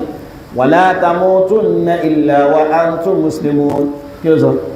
wa'tasimu bihablillahi jami'an wa la tafarraqu ẹ̀dìmú fún ọlọ́run bá jami'an wa la tafarraqu ẹ má di yẹlẹyẹlẹ o ẹ mọ̀ múra yín mọ́ra náà ni o kò sí kẹ́ mọ́ rí kankan sọ ń para yín واذكروا نعمة الله عليكم إذ كنتم أعداء فألف بين قلوبكم فأصبحتم بنعمته إخوانا وكنتم على شفا حفرة من النار فأنقذكم منها اتفاق ونطلع يكتبوا يقولوا lè máa ṣe tẹ́ǹsẹ̀ ìyàwó wọlé ọ̀ ẹnìkan wá fẹ́ kú bí mi ó fẹ́ sọ the problem fẹ́ mi kí wọ́n discuss every time tẹ́pẹ́ tí máa ń kí ọ̀rọ̀ gbọ̀mọ̀ máa kúbù máa ṣiṣẹ́ rọ́dún fún lágbájá ó ti báyé ìjẹ́ kó wá mi bí ti máa mú òdodo gbé màmá wọ́n máa ṣe defend lẹ́yìn wọ́n gbọ́dọ̀ ká wọ́n rí wọ́n fẹ́ ká wọ́n lé èmi ọlọ́run lè jẹ́ èmi ìmọ̀ bẹ̀yẹ gan sí I'm not good at it nígbà tẹ́ni lọ múlé ṣe gólí wọ́n gó bàjẹ́ èmi máa lébù wọ́n gó bàjẹ́ yáà ustaz gbọ́dọ̀ àgbà wọlé gbọ́dọ̀ ìrìgbà wọlé ẹtù fi mí sí tí ìmọ̀ sí kadhalika yubayyinu Allahu lakum ọlọ́ni ولا تكونوا كالذين تفرقوا واختلفوا من بعد ما جاءهم البينات ẹwọ́n ju àwọn eléyìí àwọn Christians ti fọ́n wọ́n ti padà dìrì dìrì wà lókè ní wọ́n sálẹ̀ ọmọ ìyá kan sọ fún mi pé òun gbé àdúgbò kan àdúgbò tó ń gbé yìí àwọn ọmọ Pristine náà wà ńbẹ̀ àwọn alọ́mọ ara pa lọ́dọ̀ ìyá kan ní ìrò pé mùsùlùmí ìyá yẹn wà rò pé nǹkan kan náà làwọn òun ìwá fẹ́ lọ bẹ̀ nígbà táwọn ọmọ ẹ̀wọ̀n bẹ̀ kó mọ́ mọ̀ páwọn ìṣe gangan náà àwọn ará mẹ́jọ kan ẹni ẹwà wá ń tiẹ̀ wá ní páwọn òkèlà bá ṣe ìṣe gangan náà ẹ̀wọ̀ kàsárọ̀ wọ́n sì bẹ̀ inú yunifásitì bí náà ti bẹ̀rẹ̀ rẹ̀ inú yunifásitì wọ́n wá bá mi mọ́ọ̀dà àwọn kìnnìkan Abu Ziyadat àti Abu Fadilat wọ́n bá mọ́ọ̀dá ọlọ́rin kan ló mọ̀ yí rẹ̀ àwọn ọdọ́pẹ́ jọra kẹ́yìn wọ́n tàn yìí nìmọ̀ kí ló kó sí ọlọ́run tàbí wò sí tàbí kí ló kó sí wọ́n tàn yìí kí ló rí lára tẹ̀mí ó dáa jù mí lọ bó ní ìsìnmọ̀ tàbí ó dáa jù mí lọ ìdí pé mi ni mo á lọ pé ẹni tó bá wà áálá ni wọ́n ní ẹni tó wà lẹ́yìn ẹgbẹ́ abẹ́rẹ́ wọn tàbí òun ló wà áálá ìlú àmì báyìí ní wọ́n ṣe ń pè mí ní ìgbọ́n tí wọ́n gbọ́ tó sọ ìlówó ìtún nímọ̀ òun lówó tún nímọ̀ oní tàbí wọ́gbẹ́ ló tàbí ọlọ́run ìdẹ́ dá lóhùn ọ̀rọ̀ yóò bá yìí mi jẹ́ ní ìsìn kálájọ ṣàgbọ́sí ẹgbà yóò ti padà lẹ̀mí náà báyìí máa mọ̀ rí káàkiri títí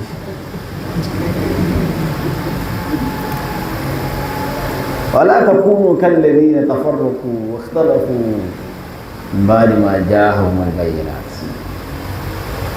ta lérò pé àjọ gbé tà ní rí nǹkan kan síra wa àmọ́ ká fẹ́ mọ fọ́wọ́n yẹn ká àwọn ni torí Ọlọ́run ni torí Ọlọ́run wallahi ẹ̀sìn bẹ̀rẹ̀ kan nù kan wọ́n kò ń ṣe báyẹn ni fẹ́ báyé àwọn èèyàn jẹ́ bó ṣe yí àga nídìí tiwa ò lè jókòó bẹ́ẹ̀ ò mọ́kí ẹni yẹn particular kọ́ mo sọ generally ni ò mọ́kí ẹlòmíì gan nǹkan míì táwọn atọ́ra mọ́ mọ́ra díẹ̀ ò lè mú àfọ̀ ìmọ́ra ìfẹ́ ó fẹ́ gan ó ti pa tó ń sọ jẹ́ ìfẹ́ àgátá àmọ́ tí ó padà dì láìkẹ́ wọn so kí sí báyìí náà máa ń ṣe kí sí báyìí ẹ̀kan àdá nǹkan rú ẹ̀kan dẹ̀sí rú fáwọn èèyàn wọn wá ní ṣúgùlù kìdí mọ́ ilá fi mọ́ láyọ̀ fàrùhù àwọn kọ́là ayọ̀ fàrùhù ìgbé ẹ̀kọ́ kò lè ṣe wọ́n láǹfààní àbí kó jẹ́ pàǹfààní rẹ̀ kéré gan jiddan nasu Qur'an tó clear ó sì lọ wá àwọn akíní kan ó sì máa rojọ́ ìròyìn kan àsìkò bá wọn yà kitabul adhan qala rahimahullah babu fadilatul adhan ọláwọ̀ ní bẹ fún ìran pípé babu fadilatul adhan al-adhan al-i'lam jama'a al-adhan al-adhan al-i'lam ẹgbọ́n tí mo pè ó because nínú kẹ́lìmọ̀ tó èèyàn ní attention tó lágbára fún adhanu abẹ hamza dal nun lápẹẹrẹ adhanu bí fathatayn bí mana al-istima' al-adhanu adhanu bí mana mada al-istima' kí ẹ tẹ́tí sí nǹkan جاء من حديث ابن حبان في صحيح ابن حبان I think حديث أبو هريرة رضي الله عنه أني ما أذن الله لشيء أذن الله tẹ́tí sí nǹkan kan rí كأذانه gẹ́gẹ́ bí كما يستمع gẹ́gẹ́ bí Ọlọ́run ṣe máa ń tẹ́tí sí رجل إلى رجل يقرأ القرآن وهو يتغنى به ẹ̀tọ́ rẹ̀ dùn tí máa ń ka Qur'an Ọlọ́run máa tẹ́tí sí Ọlọ́run máa ní sínsìn ẹjẹ́ ẹ̀sọ ìbò kẹmọ́ lẹ́rẹ̀ Ọlọ́run máa ṣe kí ni bá ń gbé ní sínsì bẹ̀rẹ̀ yọ tẹ́tí kó ó tún ní Allahu létí ìsọ́pàdà ọ̀rẹ́ sí àbí ma adina Allahu li shay'in كأذنه برجل يقرأ القرآن وهو يتغنى به Ọlọ́run lísìn bá gbé lísìn sí báyìí Ọlọ́run lísìn sí nǹkan kan gẹ́gẹ́ bí ṣe máa ń lísìn sí ẹni tó ń ka Qur'an pẹ̀lú ohun tó dùn sórí pé kìí ṣe ṣe rárí mi èdè ṣètò gbèsè ẹlẹ́mi ẹ̀ Ànábì sọ fún sallallahu alaihi wasallam Abu Musa al-Ash'ari wípé ohun ẹgbùn ìnẹ́kẹ́kọ̀ọ́ bí mo títà mímọ̀ Samiri Yusuf bí ohun Yusuf ní ó ní àìyìnmọ̀ pé ẹgbọ́ mi mo lè dùn jù bẹ́ẹ̀ yẹn lọ ó bí pé Ọlọ́run lè fún ẹlòmí ní kó dọ́rọ̀ pé mo tún lè yí kí ní ìsókè ṣé kí n kakọ̀rá kẹ gbádùn ẹ̀ kó sì bẹ̀rẹ̀ kó kọ́ yí wálẹ̀ kó tún yí sókè kó tún yí wálẹ̀ kó tún táwọn ní o fẹ́ dà wá lé rú ni ara ọlá Kùránì ní mọ́jà kúrò kí táwọn kakọ̀rá pé alhamdulillahi rabbil alamin àkílódé ó ní tàbà serious ká serious sẹ́mi ọlọ́mọdé ọlọ́run meditation ar-rahmanir rahim báńkọ́ ó kàtà fẹ́ mọ́ ńlá inú rẹ̀ báyìí abẹ́ mọ́ ńlá inú rẹ̀ báyìí pé kéde bọ́ ṣe fún al-Imam Abu Dawud rahimahullah Abu Dawud kíyàlá ẹnìkan ṣe sífà makani báyìí lọ́nà tó jí gan ó ní yá Abu Dawud rí Abu Dawud inna liya fika haja mo ní ìjùmọ̀ tó lè bá mi gbọ́ mo ní request kan ó ní àbẹ̀rẹ̀ ṣàdéhùn fún mi náà pé tí máa ti sọ̀rọ̀ fún mi àhọ́dà akhrij li lisanaka alladhi tuhaddithu bihi haditha rasulillahi sallallahu alaihi wasallam àwọn tó máa fi sọ pé haddathana qala rasulullahi sallallahu alaihi wasallam báyìí yọ ahọ́n ẹ̀ jáde mo fẹ́ la wallahi ó la o ṣe wọ́n fẹ́ sọ pé disgusting o disgust kankan interesting ó ti sàdéhùn fa akhraja Abu Dawud lisana Abu Dawud sì mú ahọ́n ẹ̀ jáde wá mo sì wá sàdéhùn bá ọlọ́run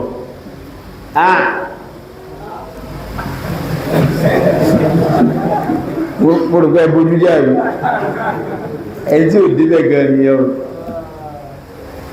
ibi ìfẹ́ tó ní sí ewu àdáta níbi sí yíò lẹ́nu ẹni yìí qala haddathana Makki bin Ibrahim an Yazid bin Abi Ubayd an Salam bin Akwa an Rasulillahi sallallahu alaihi wasallam haddathana Abdullah bin Yusuf at-Tinisi akhbarana Malik qala haddathana Abu al-Yaman akhbarana Shu'ayb an Salim bin Abdullah bin Umar radiyallahu anhu قال حدثنا يحيى بن يحيى النيسابوري إذا قالوا له حدثنا ما يجري ما حدثنا يجري فقبله لا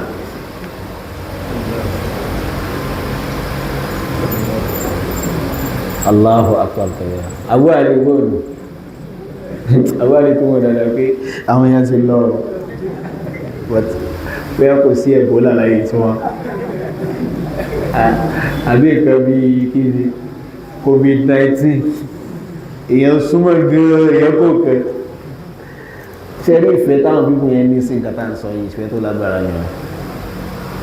ìfẹ́ tẹ́lẹ̀ ẹ̀ mọ̀ question pé àsáwà gba Islam ṣá ẹ̀ka nípa wọn kẹrin Abu Sahal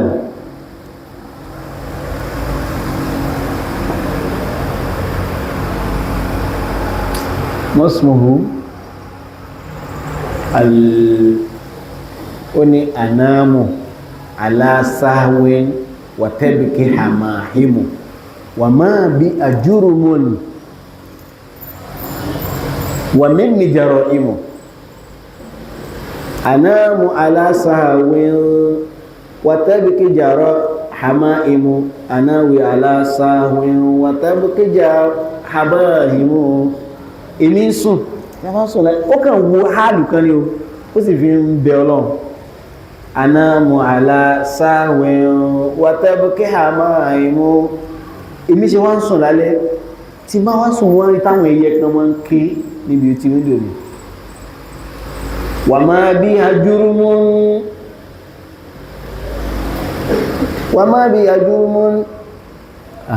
kí ló pè yíò wà máa bí ajúrúmún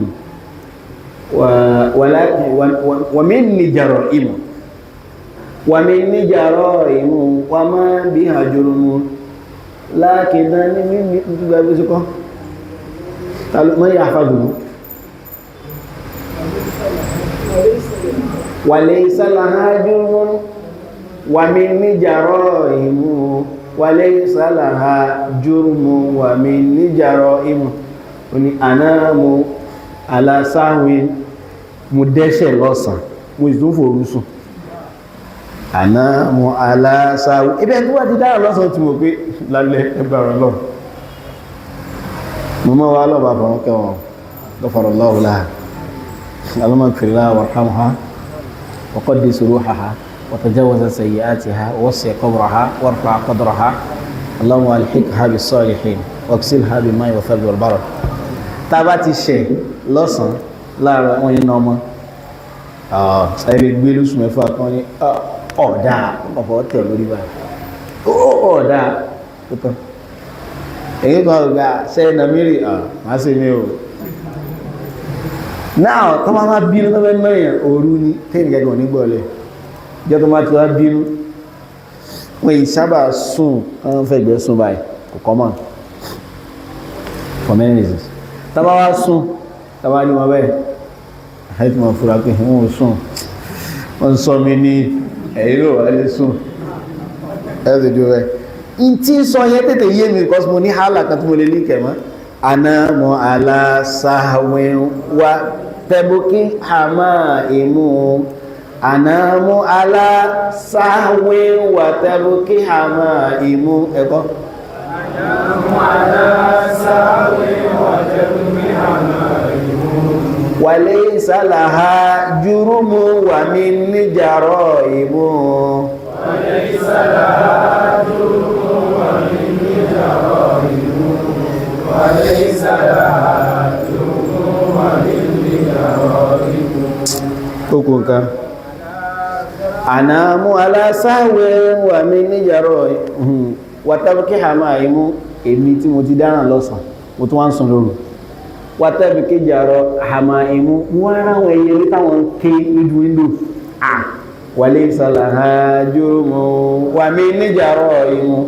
owó òsì lẹ́sẹ̀ èyí tí mo lẹ́sẹ̀ ń sùn owó tó wò lẹ́sẹ̀ ń pè ọlọ́run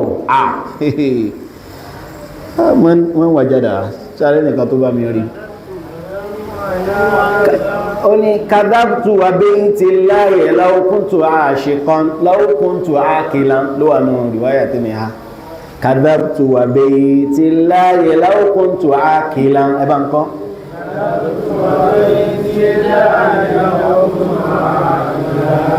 kadabtu wa bayti llahi law kuntu aqilan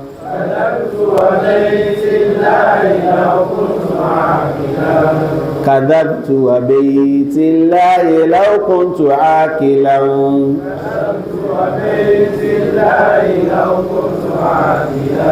لما سبقتني بالبكاء الحمائم لما سبقتني بالبكاء الحمائم لما سبقتني بالبكاء الحمائم ẹjẹ́ nìkan o ní anáàmù aláṣàwẹ̀ wàtẹ́bùkí hamaimu náà anáàmù aláṣàwẹ̀ wàtẹ́bùkí hamaimu wàlé ìsàlàhà jùrùmù wà mí níjàrọ̀ ìmú wàlé ìsàlàhà jùrùmù wà mí níjàrọ̀ ìmú wàlé ìsàlàhà jùrùmù wà mí níjàrọ̀ ìmú كذبت وبيت الله لو كنت عاقلا كذبت وبيت الله لو كنت عاقلا لما سبقتني بالبكاء الحمائم لما سبقتني بالبكاء الحمائم لما سبقتني بالبكاء الحمائم ó ní anámú aláṣàwìn èmi tí mo lẹ́ṣẹ̀ lọ́sàn pé ẹgbẹ́ mi túsù lóru anámú aláṣàwìn wátàbùkí àmà ìmú ẹ̀sì mọ́ gbóhùn àwọn ẹyẹ táwọn òsùn àwọn bẹ lọ́pẹ̀ lọ́sànúwà òun sì rí yẹ̀pẹ̀ ní ó dì anámú aláṣàwìn wátàbùkí àmà ìmú èmi ti bẹ́ nìkan fa wàhálà lọ́sàn tó ẹgbẹ́ rẹ̀ pé ìgbọ́dọ̀ sùn lóru máa ti kàfàrà kìíyàn anáàmù aláṣàwẹ̀ wátàbùkí hamaimu mo ti tajà tí mo rí pé tí mi gbá ẹni ìgbà ìṣá anáàmù aláṣàwẹ̀ wátàbùkí hamaimu mo ti pẹ́ débi iṣẹ́ tàjọ àgbíìsí aago mẹ́jọ lẹ́ni tí mo zògbé àwọn padà sanwó iná ni kò yẹ kí mi ó sùn báyìí anáàmù aláṣàwẹ̀ wátàbùkí hamaimu wàlé ìsàlàhà jùrùmọ̀ wàmí níjàrọ̀ ìmọ̀ wàlé ìsàlàhà jùrùmọ̀ wàmí níjàrọ̀ ìmọ̀ ìwà kárí ìsìgbọ́rí nínú tàn anábì wọn sallallahu alaihi wasallam wọn ò rípọ́tì ẹ̀ látọ̀dọ̀ rẹ̀ wípé àwọn mẹ̀lẹ́kà kan kọ iṣẹ́ ẹyẹ sílẹ̀ èmi náà ni wọ́n sọ ma yalfizu min qawlin illa ladayhi raqibun èyí ma yalfizu min qawlin yalfizu yẹ èmi ni wọ́n bá rí kadabtu wa bayti llahi law kuntu aqilan ẹ̀sọ́ bẹ́ẹ̀ kadabtu wa bayti llahi law kuntu aqilan ó ní àwọn tánra mi jẹ́ ní o wa bayti llahi ó wá búra pẹ̀lú tí ó yẹ káà fi búra ní ẹ̀ká búra ní pé wa rabbil bayti law kuntu aqilan so a lè change kadabtu wa rabbil bayti law kuntu aqilan náà wa rabbil bayti law kuntu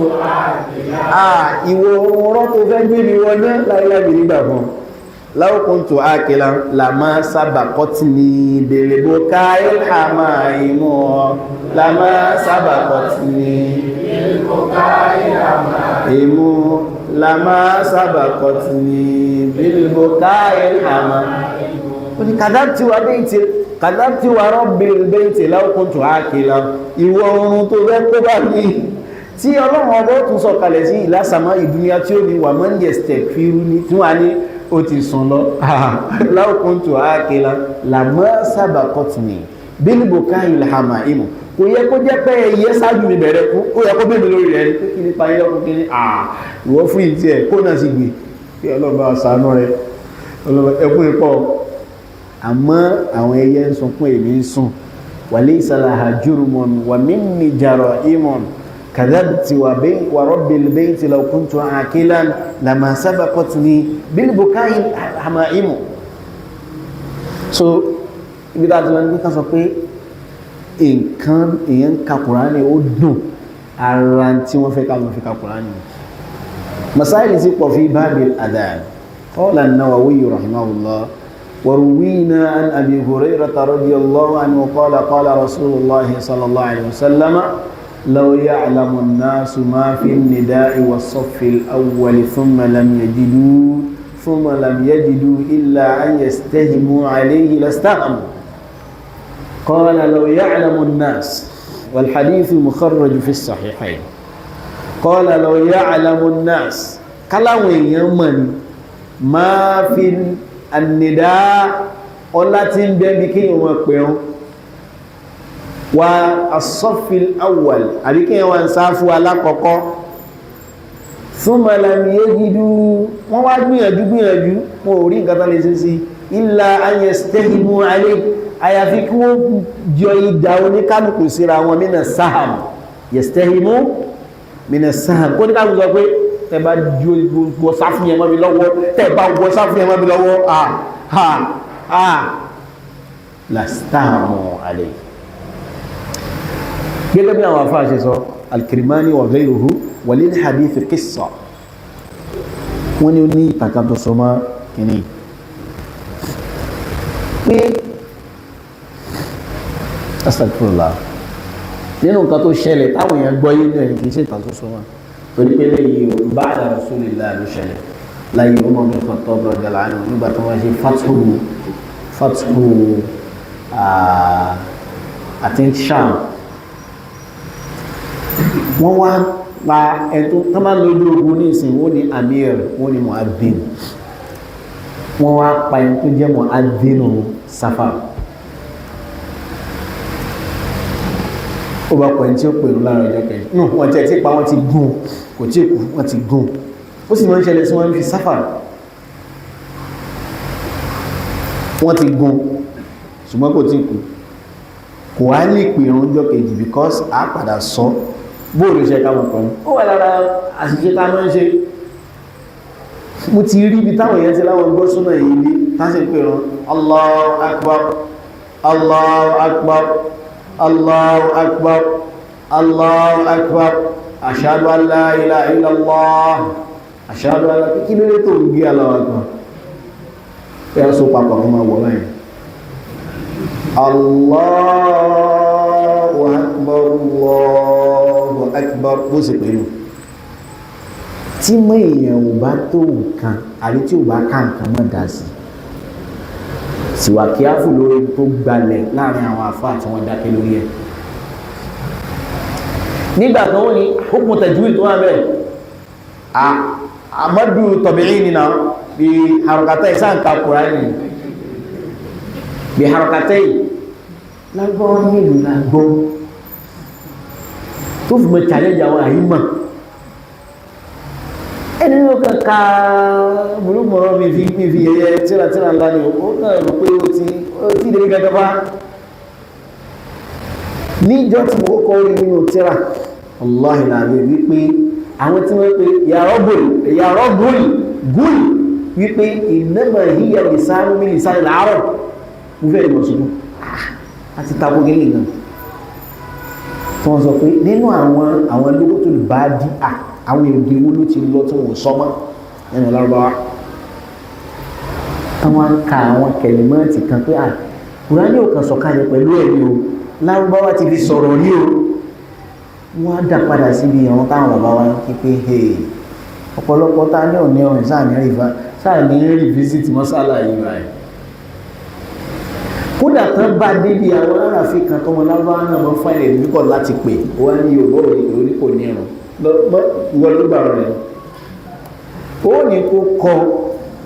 ẹ̀rú kó rí àwọn bàbá ilé òní ó sì wá lájẹ́ ó sì yẹ láyọ̀ ọjọ́ mi tiẹ̀ ní inshallah àti fẹ́ẹ̀ níbẹ̀ báàbù rẹ̀ wà wájú ní ìsìnkú kákan inshallah àmọ́ àdán sórí mọ́tò tó wà bí Allahu akbar Allahu akbar wọ́n yí pé mọ́tò tọ̀bí yìí ṣe mọ́tò láàzímù bisikiri kan sí ti àràkáàtì so mọ́tò rẹ̀ mo ti sọ fún wa ní jókòó iná ni ẹ̀yà ta ní ọ̀rọ̀ àlejò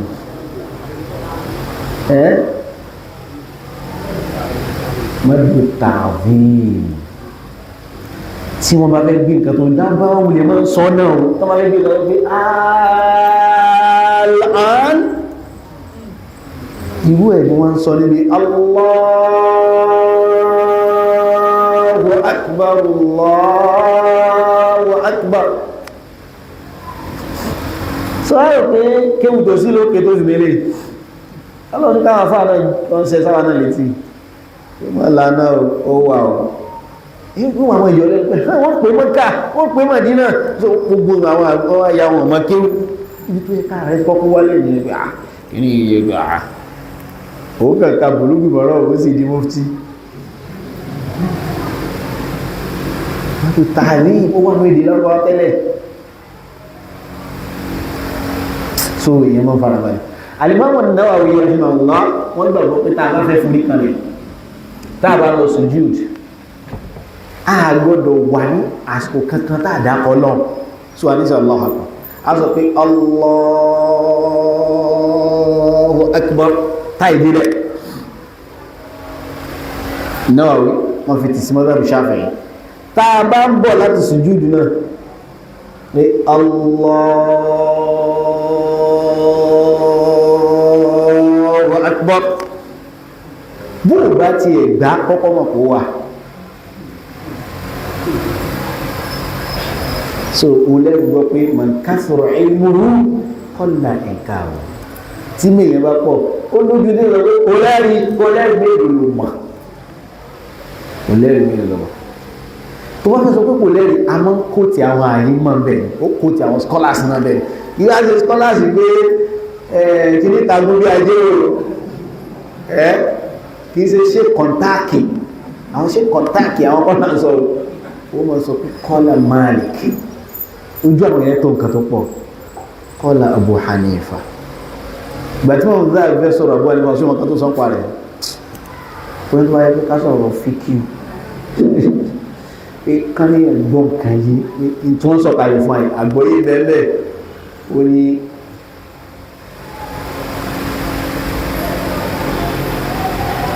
في الوطن إذا احتاج النهار إلى دليل وليس ماذا في الأذهان شيء إذا احتاج النهار إلى دليل من يحفظ وليس يصيح في الأذهان شيء إذا احتاج النهار إلى الدليل tàbáṣẹ́ ní láti mọ̀ sọ pé Abu Hanifa ní fíkíù tó láwọ́ dájú àti tó rò bá mú tí wọ́n sọ pé ọ̀sán láwọ́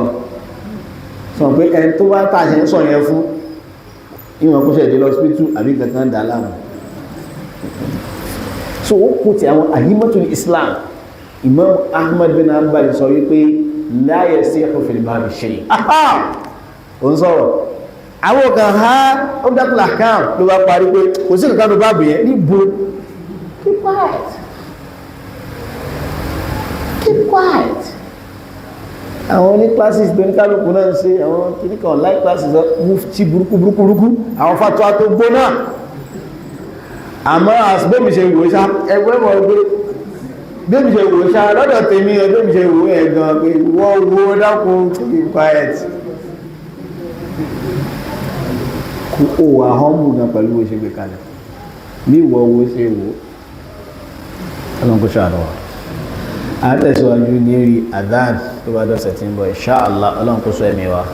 subhanaka Allahumma wa bihamdika ashhadu an la ilaha illa anta astaghfiruka wa atubu ilayk. Assalamu alaykum wa rahmatullahi wa barakatuh.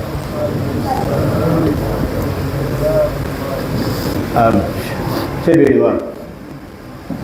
1 2 3 4 kíákíá náà ó gbọ́dọ̀ yá ẹyọ kan sí ní àwọn ọ̀tún.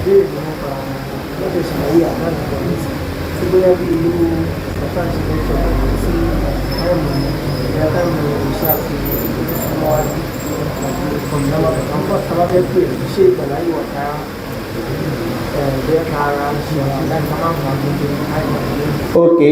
ó wà ní báàbù tá ń ka iná inú tíra ó ní mo sọ fún àgbà tẹ̀bẹ̀rẹ̀ tíra ìpín fún kí wọ́n wá lè kà á tán gbogbo mọ́sálà ní ayé ni ó ti fẹ́ gbọ́rí tán bí ó ti ẹ̀mọ́ tán kò fẹ́ sí mọ́sálà kan tí náà yóò sọ́nà tíra kẹta wọ́n dàpẹ́ àwọn wípé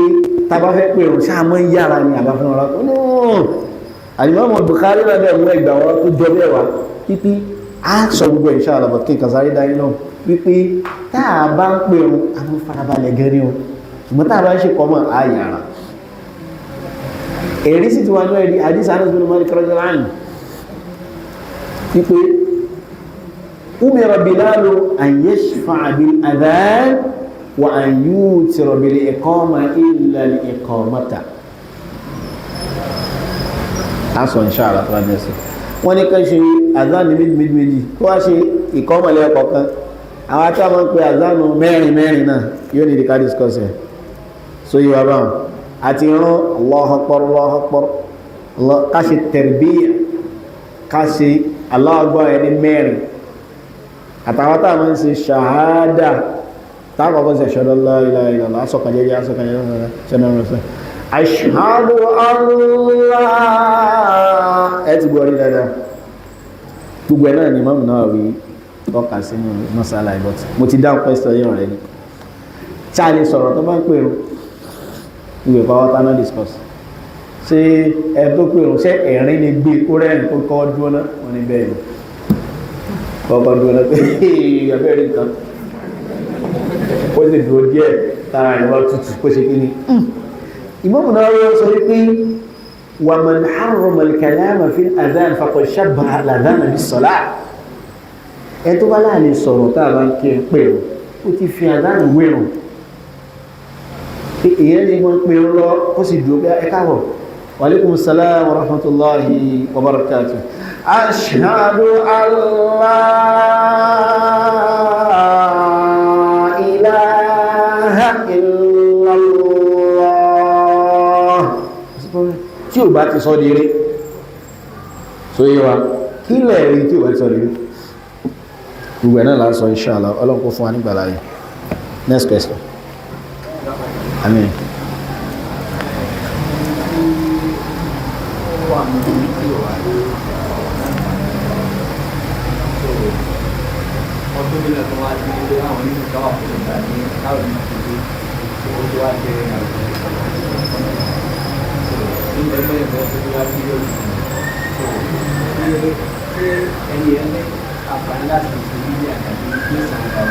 Now, period àbí téèyàn bá obìnrin tí ò lè gbààwẹ̀ nínú Ramadan tí ò sì ṣe fídíà nígbà nínú Ramadan tí àwẹ̀ bá lọ tán àkọ́kọ́ tó jọ̀ràn ìlú lórí kó gbà ó tí ò bá ní kápá láti gbà á òun ló tó wá di kí ni o fídíà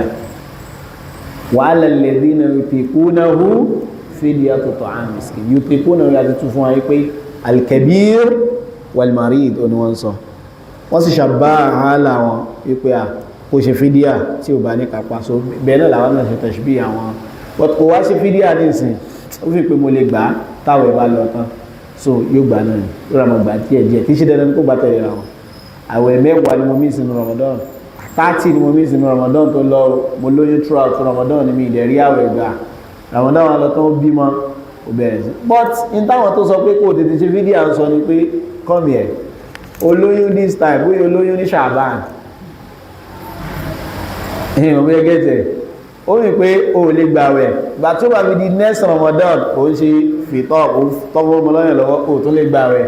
ó di next one ó tún ti lo mr man gbogbo tó fẹ́ gbàwẹ̀ yẹn padà kò láìpẹ́ ó náà sọ wípé fátúwà àwọn sàábé náà mẹ́ tó yapa wọn nínú àwọn sàhábà ó ní pé kò ṣe fídíà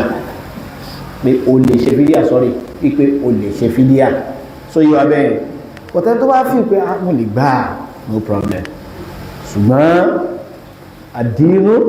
yusuf ọlọ́wà rẹ̀ ẹ tó bá pé haidu ní òfin lè gba àwẹ̀ yóò san padà ní o tí haidu rẹ̀ bá ti lọ yóò san àwẹ̀ yẹn padà wallahu ta'ala òun ò sì dàbí ẹni tó yẹ pé oyún ní òfin gba àwẹ̀ wallahu ta'ala a'lam.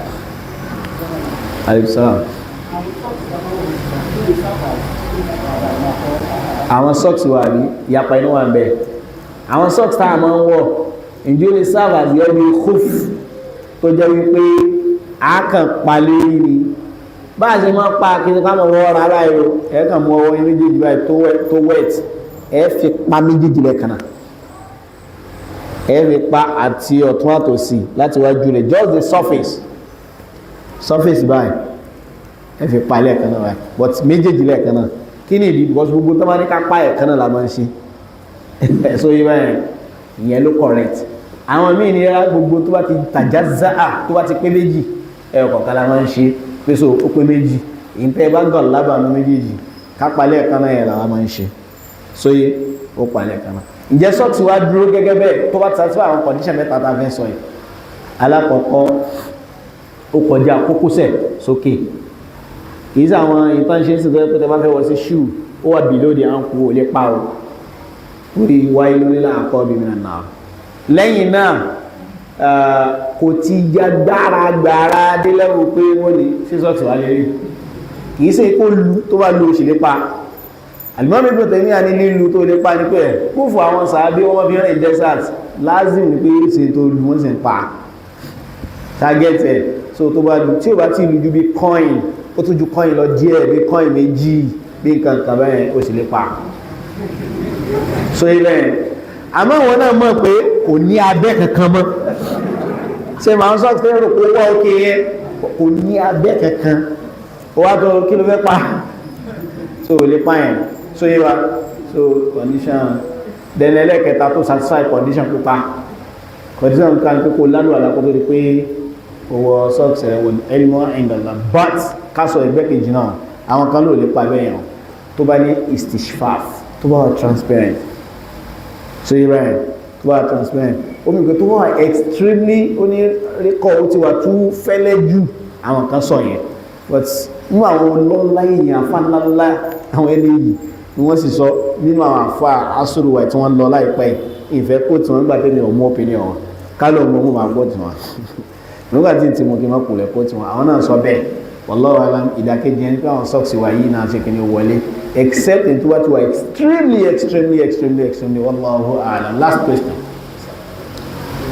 Anu answer. Neighbor ẹ ti bèrè second class ẹjọ ìṣàdúrà fún wọn.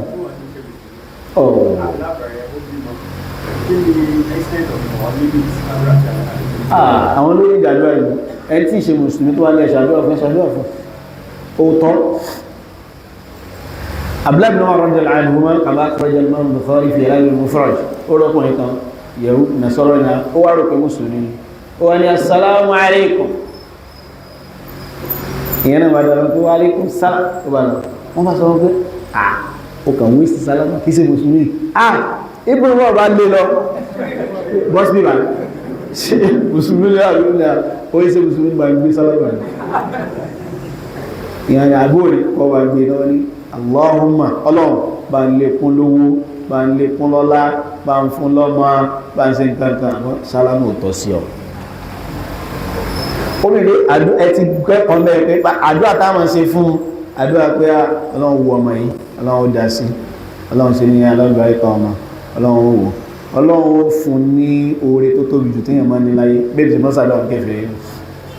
olóòsì sàmì àjọ àgbìn ìpèsè ọlọ́run tààrà ó fún lóore tó tóbi téèyàn máa ní láyé ọlọ́run rẹ̀ ní ṣe lọ́mọ tí ó tún wọná níjọba àtàmà kò sí olè ya kèfèrí débi pé kò máa gbé pẹ̀lú mi títà ní ti bá tèmi lọ so tẹ bá ṣàdúrà lọ it's good tó bá jẹ́ òun náà ló sì wá bá yín dà rẹ̀ tí ò bímọ kì í ṣe pé bóyá tó rí kó bímọ ó kàn ní ẹ̀sàdúrà fún ẹ fi irú tá a sọ yìí ẹ fi síbẹ̀ kí lẹ̀ rí ẹ̀ ànábì ṣàdúrà fún yẹ̀wò ní ànábì ṣàdúrà fún ìyá àbúrò rẹ̀ kò sí ìjà mùsùlùmí gbára lọ́mọ náà ìhìdí omi Abi Hurairah ló sì gba Islam so ẹ̀yin náà ti lẹ́rìí pẹ̀lú ìṣàdúrà fún so yẹ yí Allah alam last question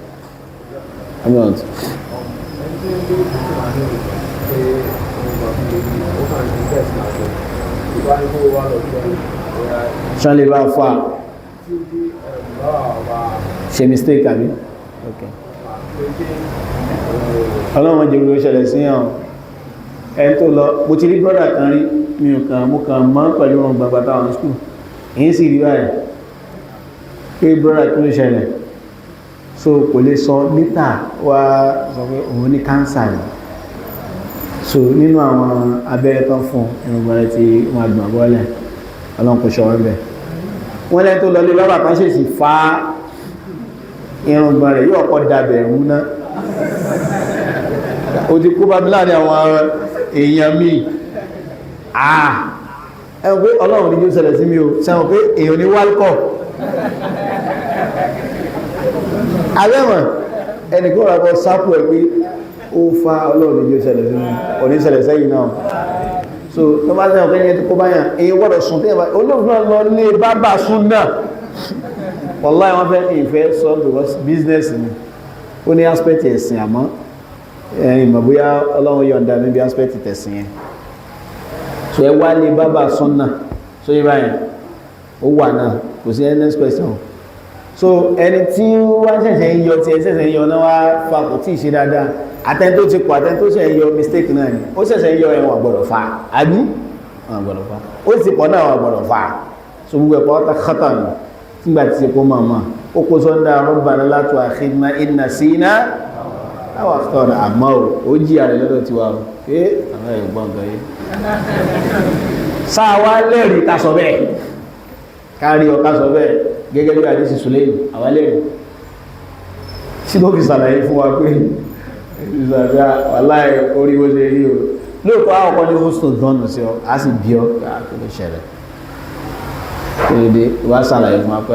bàbá wèrè kábà tó wà bẹ́ẹ̀ so o lè pè wèrè ẹ̀rí ẹ̀ tó wà subhanakallahumma wa bihamdik ashhadu an la ilaha illa anta astaghfiruka wa atubu ilayk. Assalamu alaikum warahmatullahi wabarakatuh.